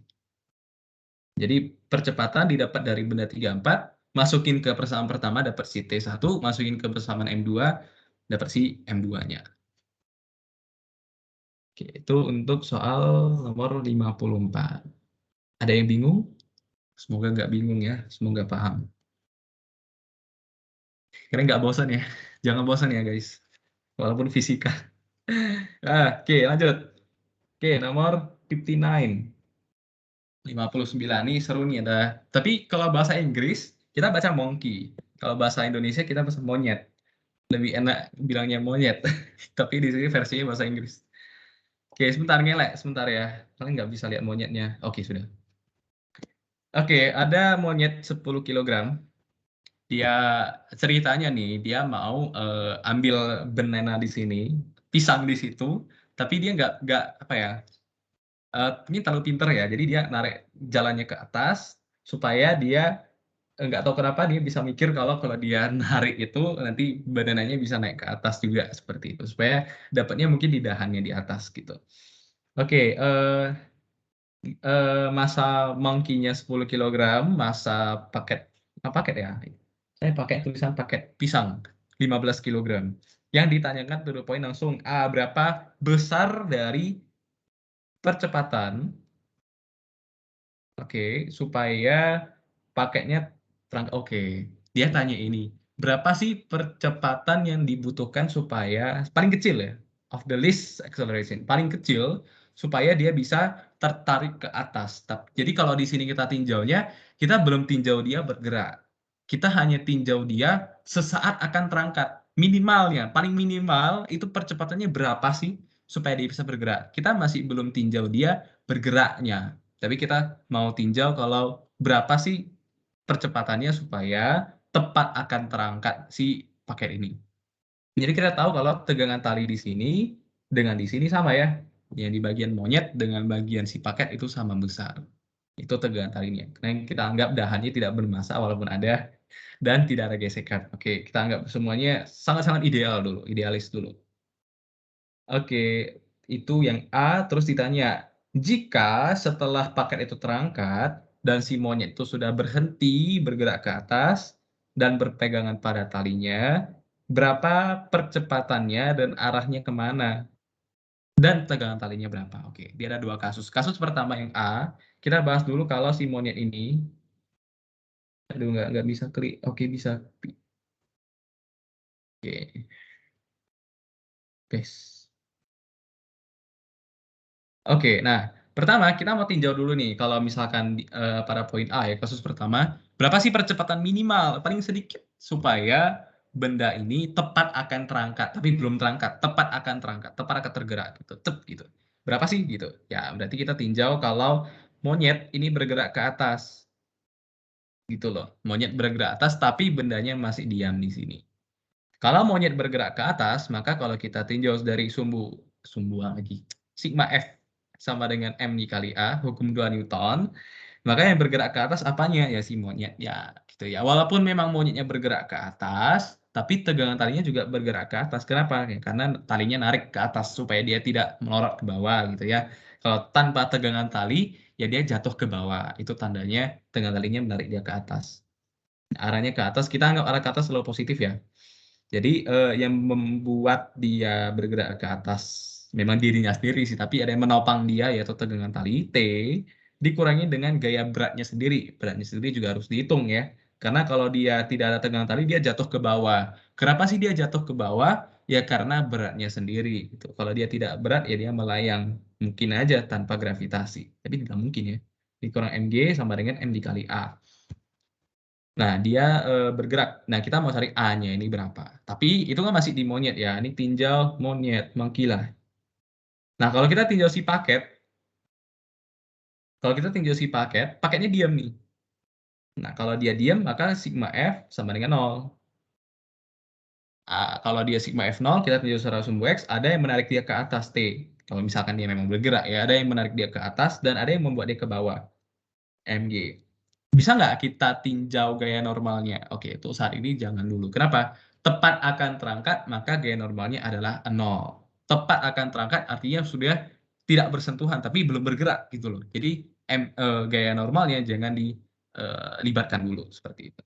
Jadi T dikurang MG itu M besar lah kalau paket ya. M besar aja. Jadi M dikali G sama dengan 0, maka T adalah M dikali G. Nah, T-nya masukin ke sini. Walaupun agak ilegal ya, tapi oke, jadi MG dikurang MG sama dengan M dikali A. Nah, dari sini kita bisa dapat percepatannya. Jadi A itu adalah M dikurang M per MG. Nah, tinggal kita masukin. Berapa sih M-nya? M besar adalah 15 tadi ya. 15 dikurang 10, 5. 5 dibagi dengan 10, setengah dikali G adalah 4,9 meter per detik kuadrat. Inilah percepatan paling minimal supaya kotaknya itu atau paketnya itu bisa terangkat, tepat akan terangkat. Seperti itu. Yang B, kalau katanya memang dia sudah bergerak ke atas, tapi monkey-nya yang kebalik diem gitu. Nah, itu tegangan talinya berapa besar percepatannya dan berapa besar tegangan talinya, betul nggak sih, Dri? Ya, besarnya arahnya kemana? Arahnya ya pasti ke atas ya kalau dari ini ya kalau kita tinjau si paketnya, percepatannya ke atas gitu. Kalau monkey-nya merasakan percepatannya ke bawah. Tergantung dia nanya apa. Oke. Ini apa ya? Percepatan bergantung sih. Bergantung pada siapa yang mau kita tinjau sih. Monkey stop itu harus nonton bro. Barat dan oke. Jadi kita asumsikan arah percepatannya dia tanyakan pada monkey ya. Oh iya betul. Direction of the monkey. Sorry, tidak fokus ya. Dia tanya berapa arah percepatan si monkey ini ya. Pasti dia ke bawah gitu ya. Tapi kita buktikan juga dengan perhitungan. Nanti A-nya malah negatif kita dapatnya. Malah positif kita dapatnya. Oke, berarti kita di sini kasus dengan A udah beda banget. Dimana monkey-nya udah diem. Kalau monkey-nya diem, maka kalau sigma F sama dengan 0, Kalau monkey-nya diem kan dia bergerak ya, tapi bergeraknya dengan percepatan yang ada di paket. Berarti dia nggak benar-benar diam gitu. Dia masih bergerak dengan percepatan yang A. Nah, A ini yang mau kita cari seperti itu. Nah, kalau si paket, kita tinjau dulu punya monkey ya. Jadi si monkey ini dia sigma F-nya karena dia, kita tetap tinjau ya. Kita tetap tinjau kalau ke atas itu positif, karena dia bergerak ke bawah, ya berarti percepatannya negatif nanti kan. Jadi yang harusnya T min MG jadi MG min T sama dengan M dikali A. Karena dia bergeraknya ke bawah. Terus si paket, ini monkey ya. Nah, terus untuk si paket, sigma F sama dengan M dikali A, ini untuk si paket. Nah, dia bergerak ke atas tuh. Nah, kalau dia bergerak ke atas, T-nya yang positif. Gitu. Jadi T min M besar G sama dengan M besar dikali A. Nah, T-nya tinggal substitusi, bla bla bla. Ini kalau kita masukin ke sini T-nya, kita dapat apa? M kali G min A. Ya kan? Dikurang, oh jangan deh. MG dikurang MA dikurang M besar kali G sama dengan M besar dikali A. Kita mau nyari si A-nya ini. Berarti M kecil dikurang M besar dikali G sama dengan M kecil ditambah M besar, ya seperti ini. Kayak dipusing-pusingkan aja, muter-muter aja, pindah-pindah dapat seperti ini. Ya mau nggak silap kan? M kecil kurang M besar per, ya oke. Yuk, kita hitung. Jadi A-nya berapa? M-nya itu tadi 10 kecil, M besarnya 15 dikali 9,8 dibagi dengan 10 tambah 25. 10 tambah 15. Ih, kacau. Kira-kira minus 1,96 meter per detik kuadrat. Nah, ternyata betul-betul aja ya kalau ternyata A-nya itu nilainya negatif. Kalau A-nya negatif, maka dia arahnya ke bawah seperti itu. Oke, itu untuk yang B dan C. Sekarang dia tanya yang D. Berapa sih tegangan talinya? Ya, masukin aja ke salah satu persamaan tadi. Ini anggap persamaan pertama, dia anggap persamaan kedua. Seperti itu. Coba kita masukin ke persamaan satu aja deh. Jadi T sama dengan M dikali G min A. Jadi M kecilnya tadi, monkey-nya 10, G-nya 9,8 dikurang 1,96 meter per detik kuadrat. Apa nih kira-kira? 10 dikali 9,8 dikurang 1,96 itu kira-kira 78,4 Newton.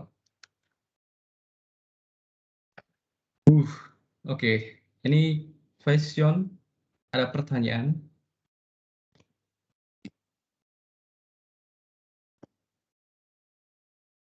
Oke, ya kita lanjut seiring nanti berjalannya ini. Oh, ini oke, masalah. Ini harusnya dari yang kita bahas tadi ya. Kalau dia ke atas positif, kalau negatif. Oke, lanjut. Nah, ini nomor 61. Ada suatu balon, balon apa sih? Balon apa? Balon udara kali ya? Ya, itulah. Masanya M.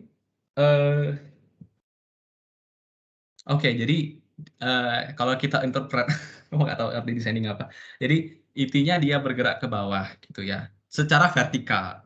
Jadi ya logikanya ya memang dia bergerak harusnya kayak apa ya, serong gitu ya, ada secara horizontal. Tapi di sini kita anggapnya ke balon udaranya bergerak ke bawah dengan percepatan A.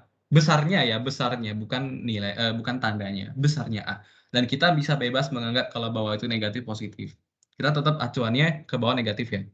Oke, jadi ini balon udara bergerak ke bawah, percepatannya negatif, masanya M, jadi beratnya itu adalah mg. Berapa massa yang harus dikeluarkan dari balon agar dia bisa bergerak ke atas dengan percepatan yang sama, yaitu A. Asumsikan bahwa gerak atau gaya ke atas itu dari gaya udara tidak berubah. Oh, oke. Jadi gayanya konstan seperti itu. Oke, jadi gaya ke atas itu sebenarnya apa sih? Apa sih yang membuat dia ada gaya ke atas? Yang membuat dia ada gaya ke atas itu ya bisa kita kalau kedua pernah kita pelajari di SMA, gaya ke atas itu adalah gaya angkat gitu ya, atau gaya Archimedes gitu ya, karena ada faktor massa jenis dan ada faktor volume gitu. Jadi ada yang membuat dia terangkat ke atas balon udara ya. Oke, pas dia bergerak ke bawah, percepatannya A, ya, oke.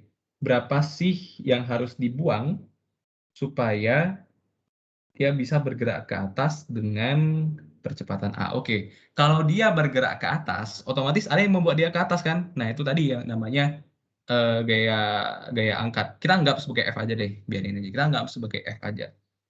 Terus di sini ke bawah ada, nah kalau misalkan ya, yang harus dibuang itu adalah M, kita misalkan dulu, yang harus dibuang itu adalah M, maka setelah dibuang, maka masanya menjadi M min M. M besar min M kecil dikalikan dengan G. Seperti itu.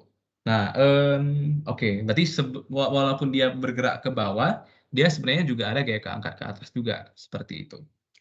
Untuk di kondisi pertama, karena setelah itu kita tahu dia geraknya ke bawah, bedanya satunya dia bergeraknya ke atas dengan percepatan A, dan di sini negatif ya kalau untuk kasus pertama dia bergerak ke bawah. Oke, sekarang kita tinjau di sumbu Y untuk kondisi pertama. Ini kondisi kedua. Untuk kondisi pertama, sigma FY itu adalah M dikali A.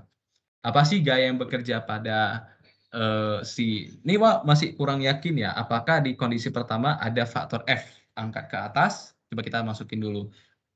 Kalau F-nya itu positif ke atas positif, maka F dikurangkan dengan MY itu adalah M besar ya ini ya.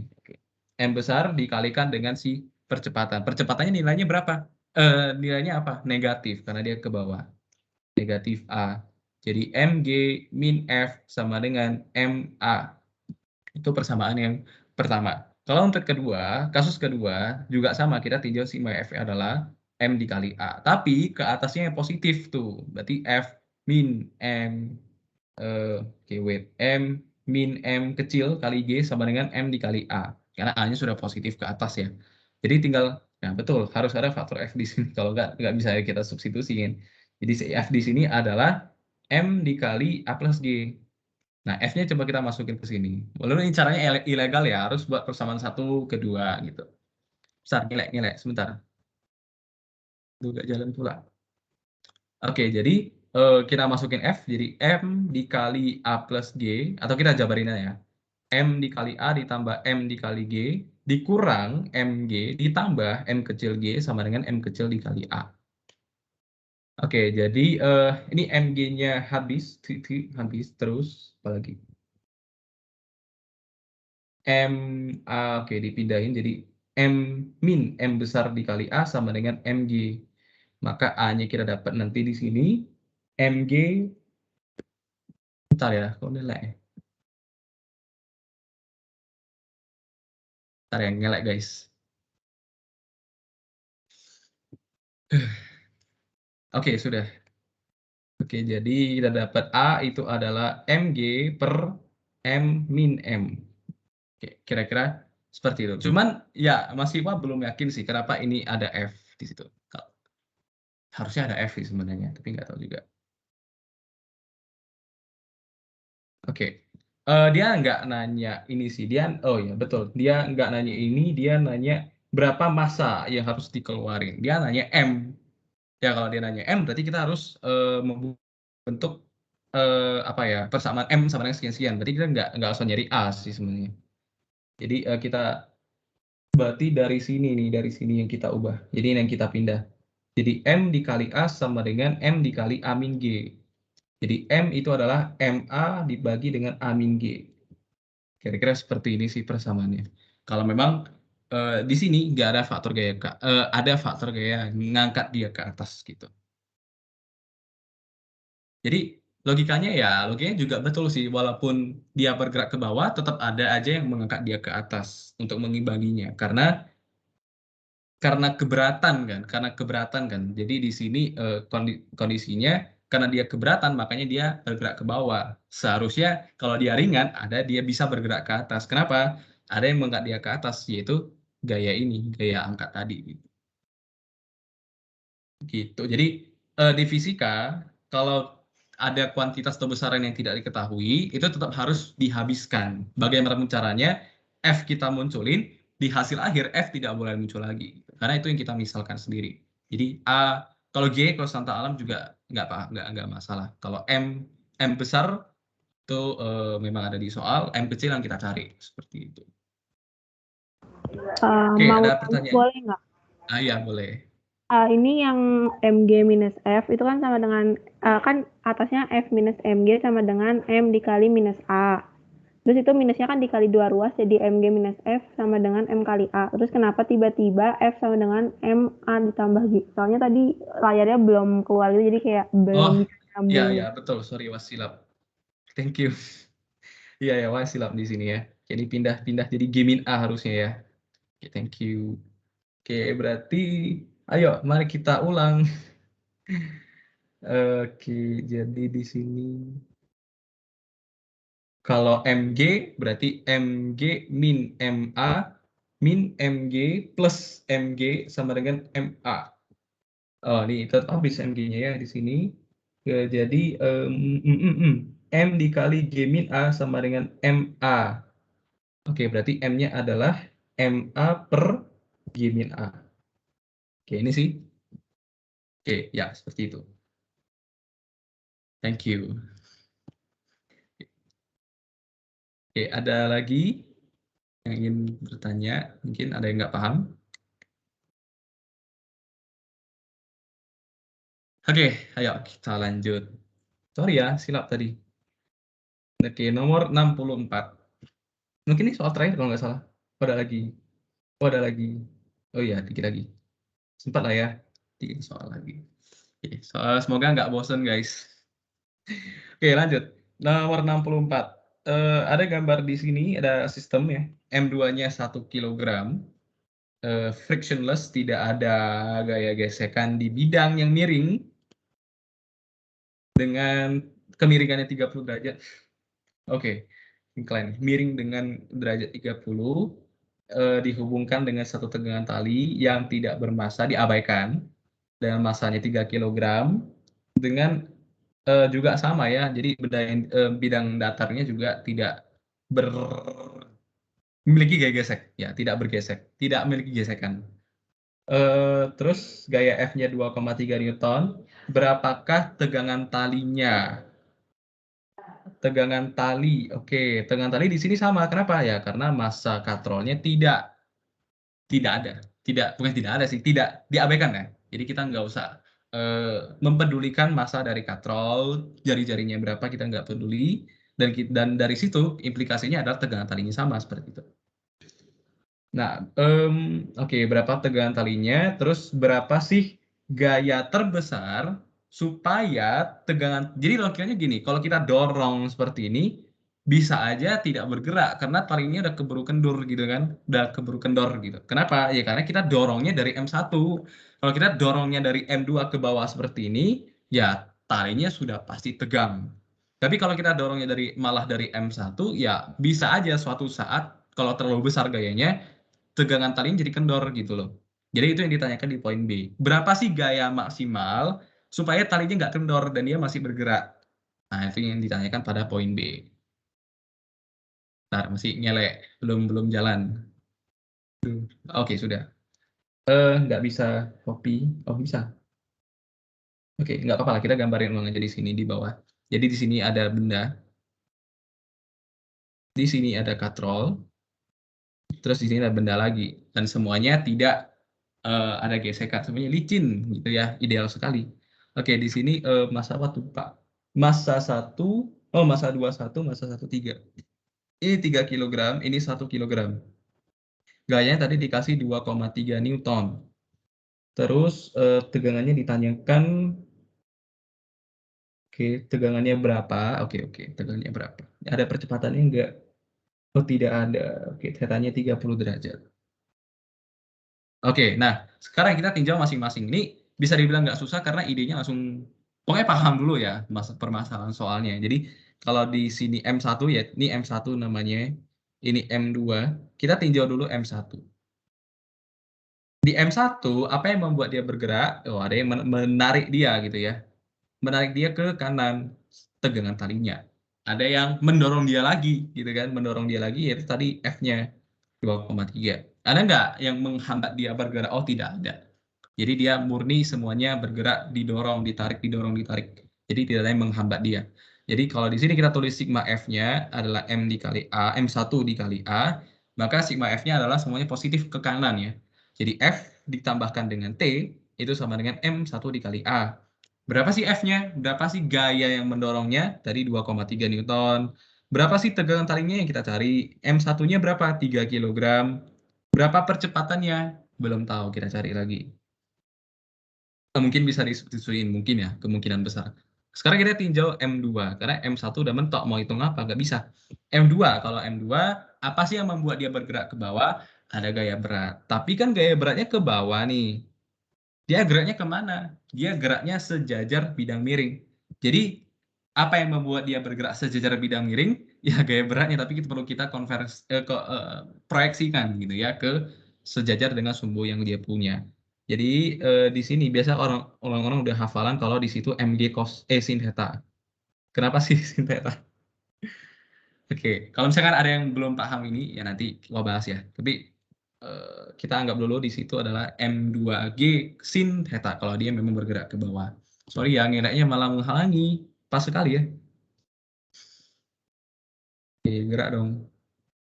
Jahat banget. Oke, terus ada nggak yang menghambat dia? Kalau misalkan M2-nya bergerak ke bawah, ada nggak yang menghambat dia bergerak? Ada, ternyata ada tegangan talinya di sini, gitu ya. Jadi kalau kita tinjau sigma F di benda 2 M kali A, maka benda 2-nya yang bergerak dia ke bawah positif. Jadi M2G sin theta dikurangin dengan si tegangan talinya tadi. Itu sama dengan M2 dikali A. Bisa nggak dapat persamaan si T? Ini nggak usah kita masukin angka dulu ya. Nggak usah masukin kita angka dulu. Oke. Jadi T itu adalah M2G sin theta dikurang M2A. Ini kita masukin ke sini. Jadi F ditambah M2G sin theta dikurang M2A sama dengan M1A. Jadi A-nya adalah F ditambah M2G sin theta dibagi M1 ditambah M2. Kita masukin bersama nilainya. Jadi F-nya itu 2,3 ditambah dengan M2 tadi berapa guys? 1 kg dikali 9,8 dikali sin theta setengah dibagi 2 berarti ya. Oke, dibagi dengan 4. 1,8 meter per detik kuadrat. Itu percepatan. Dia nggak nanya percepatan yang A tadi kan, dia nanya tension, tegangan talinya berapa. Bebas masukin kemana, sini aja ya. Lebih gampang. Jadi T itu adalah M1A min F. Berapa nih? M1 tadi 3 dikali 1,8 dikurang dengan F 2,3. Nilainya adalah T 3,1 Newton. Jadi tegangan talinya ya kecil. Ya gayanya juga kecil sih. 3,1 Newton. Itu yang A. Yang B dia tanya berapa gaya F maksimum supaya tegangan talinya tidak kendor gitu. T-nya tidak kendor. Berarti kita tinjaunya maksimum kan. Kalau gaya maksimum berarti tegangan talinya akan kendor tapi belum kendor. Berarti T-nya 0. Jadi belum bergerak tapi tepat akan bergerak seperti yang di kasus monkey tadi. Jadi kalau ditanya berapa sih F maksimumnya, berarti kita anggap dulu T-nya 0. Gitu ya. Supaya sangat-sangat ideal sekali teoretik seperti ini. Jadi kita tinjaunya, kalau kita berarti tinjau ulang ya, capek banget. Jadi M1 kalau dia bergerak, dengan T-nya itu sudah nggak ada lagi. Berarti M1 murni bergerak hanya karena si F1. Jadi untuk benda M1, tinjau M1, jadi M1 memberikan kalau F sama dengan M1 dikali A. Itu. Nah, untuk tinjau benda yang kedua, jauh M2. M2 memberikan juga sama, jadi dia nggak merasakan lagi adanya tegangan tali, 0 gitu. Jadi yang membuat dia bergerak ke bawah, M2G sin theta, tapi nggak ada lagi yang menghambat dia. Jadi M2G sin theta itu adalah M2 dikali A. Nah, bedakan A dengan poin A dan poin B, karena dia udah beda ya. Berarti di sini kita dapat A, ini coret. Jadi A-nya adalah G sin theta, G-nya adalah 9,8 dibagi 2. Jadi, oke, 4,9 Newton. Nah, kalau kita mau cari si F, berarti masukin ke ini. Berarti F-nya adalah, M1-nya adalah 3. 3 dikali 4,9 jadinya 14,7 Newton. Nah, itu untuk yang poin B. Gitu. Jadi, dua kasus ya tinjau 2 kali juga. dengan tegangan talinya yang kita abaikan. Karena Fmax berarti kita tinjaunya sesaat sebelum kendor tapi belum kendor gitu. Jadi kayak pas-pasan gitu, waktunya 0,000 sekian detik gitu. Oke, any question? Wah, kalian keren ya, paham semua. Ya, kita lanjut. Oke, ini nomor 67 dan terakhir 70. Oh, 79 gampang, soal penutup. Kita kasih yang gampang-gampang. Ya, nomor 67. Ada 3 benda disusun seperti ini. Oke, bentar lagi ya guys, bentar lagi. Tahan sebentar. Oke, massa A6, massa B8, massa C10. Ketika baloknya dilepaskan, maka berapa tegangan tali ketika balok-balok ini? Oke, kamu mikir balok C dipotong gitu. Oke, apa tegangan tali yang ada di kanan? Di kanan berarti di sini. Oh, jadi dia tanya tegangan tali yang di situ. Kita namakan ini sebagai T1 dan itu juga sama besarnya T1. Di sini T2, di sini T2. Nah, kita mau meninjau kalau misalkan sistem ini dilepaskan semuanya kan otomatis bergerak tuh kan. Nah, ketika dia bergerak, berapa sih tegangan tali yang ada di kiri? Oke, lihat di sini ya. Tadi polanya bagus banget. Di sini 6 kg, 8 kg, di sini 10 kg. Ini T2 tadi. Aduh, gambarnya pas di tengah. Di sini T1, di sini T2. T1 juga. Oke. Nah, idenya langsung kelihatan nggak sih? Kalau kita cuma perlu ya meninjau aja gitu, tinjau aja, kalau tinjau benda A, apa yang akan terjadi? Dia bergerak ke atas kan, karena kan sistemnya bergerak ke bawah. Kenapa sih? Asumsi kasar dulu kalau memang dia bergerak ke kiri, ke kanan. Kenapa sih? Ya karena lebih beratnya 10 kg, walaupun tegangan tali juga mempengaruhi nantinya. Oke, nah mungkin ada yang bertanya, kenapa T1 beda dengan T2? Ya karena dipisahkan oleh sesuatu yang bermassa. Nah, inilah kenapa T-nya itu berbeda. Kalau kita anggap B-nya ini tidak bermassa, ya T1 semua, satu tali itu. Nah, karena B-nya ini bermassa, itulah mengapa talinya yang berbeda, tegangan talinya. Gitu. Jadi kalau misalkan katrolnya bermassa, ya T-nya sudah berbeda. Gitu. Kenapa sih? Ya karena si tegangan tali kan dia kan apa ya istilahnya ya, satu jalur antara A dan B. Yang menarik si B oleh A itu cuma 6 kg. Yang menarik si B dari bagian kanan itu si C 10 kg. Otomatis lebih berat mana? Lebih berat yang 10 kg. Otomatis tensionnya, tegangannya lebih besar yang mana ya T2. Logikanya dulu. Nanti kita hitung ya. Oke. Nah, kalau kita mau hitung si ini, tadi udah kita asumsi kalau semuanya bergerak ke kanan dengan A, maka kalau dia di sini kita tinjaunya, anggap dulu dia bergerak ke atas ke positif, maka T1 positif dikurang dengan MAG itu sama dengan MA dikali A. Jadi satu sistem semuanya percepatannya sama ya, karena sama bareng-barengan semuanya bergerak seperti itu. Oke, terus yang di sini di benda B, kita bisa mendapatkan ada yang menarik dia ke kanan, ada yang menghambat dia ke kiri, yaitu T2 dikurang T1 sama dengan MB dikalikan dengan A. Terus yang di sini, karena dia bergerak ke bawah, maka kita anggap sebagai negatif. Kalau negatif berarti T2-nya udah negatif kan, jadi yang positif itu yang MCG-nya dikurang dengan T2 sama dengan MC dikali A.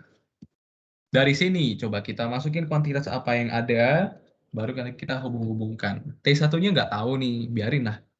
Kalau gini pindah ke sono, pindah-pindah. Jadi MA dikali A plus G, gitu kan? Cuma nanti kita masukin ke sini. Terus T2-nya berarti MC dikali G min A. Masukin ke sini. Jadi T2-nya tadi M1G min M1 MC ya. Kok bacanya M1 ya? MCG dikurang MCA dikurang T1-nya ini. Dikurang MA dikali A dikurang MA dikali G itu sama dengan MB dikali A. Nah, berarti untuk mencari A-nya, ayo. MC min MA, betul nggak? Ya, betul. MC min MA dikalikan G dibagikan dengan MA ditambah MB ditambah MC. Nah, dapat kecepatannya. Berapa kecepatannya? MC berapa? 10. 10 dikurang 4. 6 guys. Dibagi dengan 24. dikalikan dengan 9,8, 1,63 meter per detik kuadrat. Itu percepatan dari sistem ini. Nah, dia tanya apa sih? Dia tanya tadi, oke, tegangan tali yang di kanal, dia tanya T2. Oke, dia nanya T2, masukin ke persamaan yang ini aja nih. Jadi T2 adalah MC 10 kg dikalikan dengan G-A 9,8 dikurang 1,63 meter per detik kuadrat. Jadi dibilang susah enggak kan? Karena idenya itu aja. Tinjau, masukin angka, masukin lagi, dapat apa nanti ujung-ujungnya. Jadi 9,8 dikurang 1,63 dikali dengan 10, jadi kira-kira 81,7 Newton. Coba deh kita mau cari T1 iseng-iseng. Jadi T1 adalah MA 6 dikali 1,63 ditambah 9,8, 68, nah lebih kecil kan? Itulah mengapa tegangan talinya berbeda kalau dipisahkan oleh massa, benda bermassa. Oke, ada pertanyaan? Aduh, udah 15% guys. Gila, nggak apa-apa. Satu soal terakhir. Nah, nih, gampang banget. Ini soal SMP bisa aku bilang. Kalau berat itu berbeda-beda, karena berat itu W itu M kali G ya. Kalau kita kasusnya memang setara dengan gaya gravitasi bumi. Nah, kalau kita lihat W itu bergantung pada G, berarti bergantung pada percepatan gravitasi di tempat mana. Kalau di bumi ya 9,8. Kalau di bulan di 1/6-nya. Jadi beratnya itu ya 1/6-nya gitu. Karena memang G bulan 1/6 dari G bumi kan. Nah, kalau dia sudah berbeda percepatannya, maka beratnya berbeda. Tapi apa yang sama sih? Masanya sama. Karena massa itu kalau secara kimia itu kan kayak penyusun benda. Jadi kayak dia solid. Jadi massa kesolidan itu yang di dalamnya itu dinamakan massa. Jadi mau dibawa kemana-mana pun ya dia sama. Massanya sama. Tapi yang berbeda itu adalah beratnya. Jadi kita timbang di bumi 22 Newton, kita timbang di bulan ya nggak 22 Newton lagi, lebih ringan lagi. Makanya kalau daerah tanpa gravitasi itu ya tidak punya berat. Karena kalau kita sentuh pun ya dia nggak bakalan menyentuh kita balik gitu. Jadi kita nggak merasakan berat lagi gitu. Sangat ringan hidup kita tanpa beban. Oke, apa beratnya? Kali kalimatnya. Ya, berapa beratnya dan masanya di daerah dengan percepatan 4,9. Masanya tetap tidak pernah berubah. Yang berubah adalah beratnya, karena berat itu bergantung pada percepatan gravitasi. Jadi pertama kita cari dulu masanya kan. Karena diketahui pada daerah 9,8, yaitu kita tahu di bumi, itu beratnya 22. Cari dulu masanya. Jadi W kan M kali G ya. Ini mau nggak tulis dengan cara FG M kali G.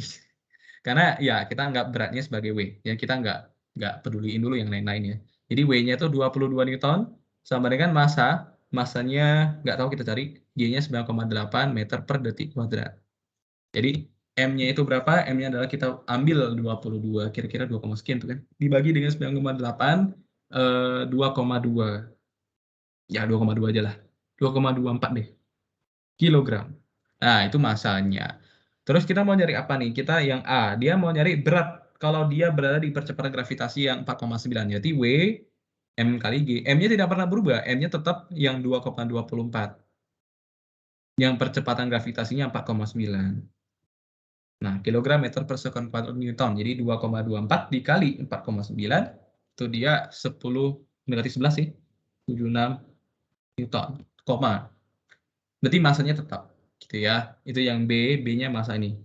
Yang dan D juga. B dan D. Ya. Yang C sekarang. Kalau misalkan di tempat gravitasi 0, maka berapakah beratnya? Ya dari perhitungan juga nanti kita dapatkan M dikali 0. Berarti 0 Newton. Jadi kalau misalkan daerah tanpa gravitasi, kita nggak merasakan beratnya. Ada nggak sih gaya gravitasinya? Ya nggak ada sih, 0 juga. Oke, kita sudah selesai sampai soal terakhir. Jadi udah habis, guys. Oke, dari semuanya, ada yang mau bertanya kah? Ini antara paham atau memang nggak paham sih? Paham nggak, guys? Paham, Ah, boleh, silakan. Paham Oke, kakak. thank you, Brian. Jelas banget Ya, sumpah. kenapa? Ya, Oh, jelas. thank you. Ya, Sultan silakan. maaf bukan mau nanya, cuman komentar sedikit aja. Heeh. Kalau di yang bagian kiri itu kan dapat masanya 2,24 itu kan pembulatan ya. Ah iya, heeh. Nah, sedangkan terus yang habis itu langsung dimasukin ke poin pertanyaan A, dapatnya 10, sekian. Tapi kalau apa ya, menurutku sih alangkah lebih baiknya itu kan pakai kalkulator juga, jadi jangan dibulatin dulu, jadi langsung aja bisa dari pakai kalkulator, jadi kan nanti jadi 22 per 9,8 aku dikali 4,9 dapatnya 11 gitu, karena kan 9,8 dibagi 4,9 juga 2, jadi angkanya lebih pasti gitu, Iya. lebih penghitungannya lebih benar. Oke, thank you. Ya, paham. Terima kasih. Thank you. Ya, oke. Terima kasih, Sultan. Oke, ada lagi? Masa nggak ada yang mau tanya sih? Apa kayak gitu? Aku mau nanya tapi baterainya 15%. Nggak apa-apa. Kan bentar lagi kan udah kelaran, nggak apa-apa.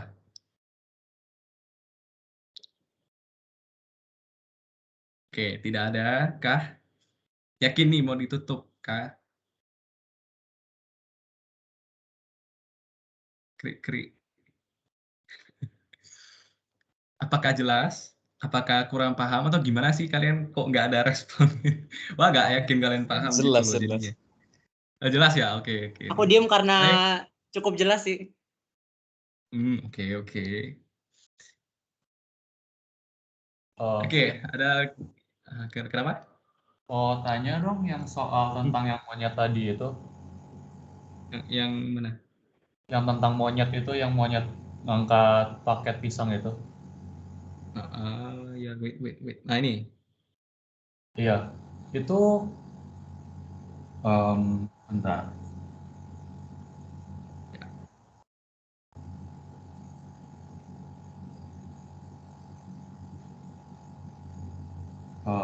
Bentar. Tuh, boleh turunin. Oke.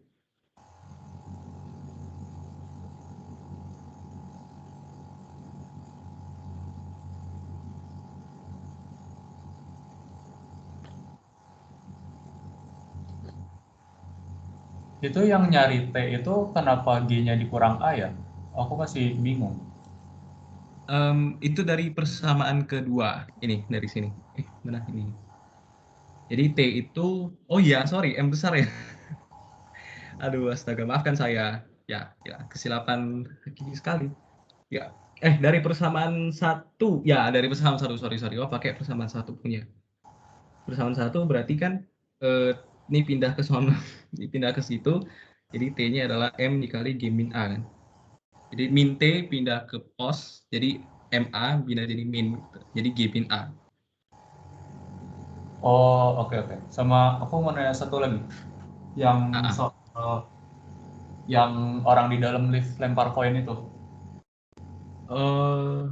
Di atas lagi Gimana nih. tadi? Oh, ini kah? Bentar ya, ngelek. Aduh, kumbatnya pas banget. Ini, ya. Nah, iya, itu yang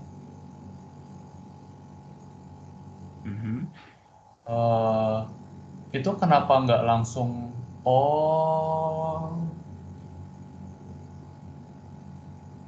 nggak jadi. Oke, nggak jadi, maaf. Oke, no problem. Santai. Oke, sama-sama. Oke, ada lagi yang mau ditanyakan?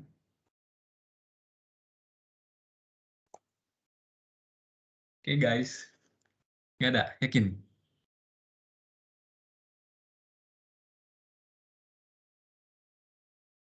Yuk, yang mau masuk fisika, yuk.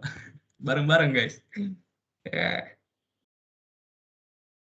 Nggak ada kah? Oke. Kalau yakin nih nggak ada? Atau nggak ada yang mau komen kah? Atau apa gitu?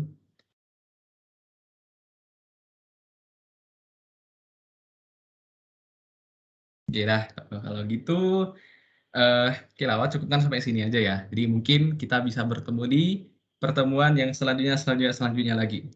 Oke, thank you semuanya yang udah join. Ya, walaupun udah 2 jam ya, kalian bertahan 2 jam di fisika, dinamika lagi. Mengkeren lah kalian. Oke, thank you semuanya. Oke, Saskia mungkin bisa ditutup atau gimana?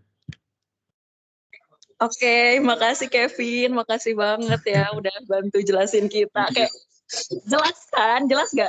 Teman-teman jelas gak sih Kevin ngejelasinnya? Jelas lah. Jelas banget. Jelas banget ya Jelas Om banget Aika. kita. Kevin bisa lah kapan-kapan jelasin kita lagi ya. Memang pasti bakal jelasin kita lagi Boleh, sih. boleh. Boleh, oke. Mantap. Yang butuh bantuan apa-apa bisa hubungin Kevin ya.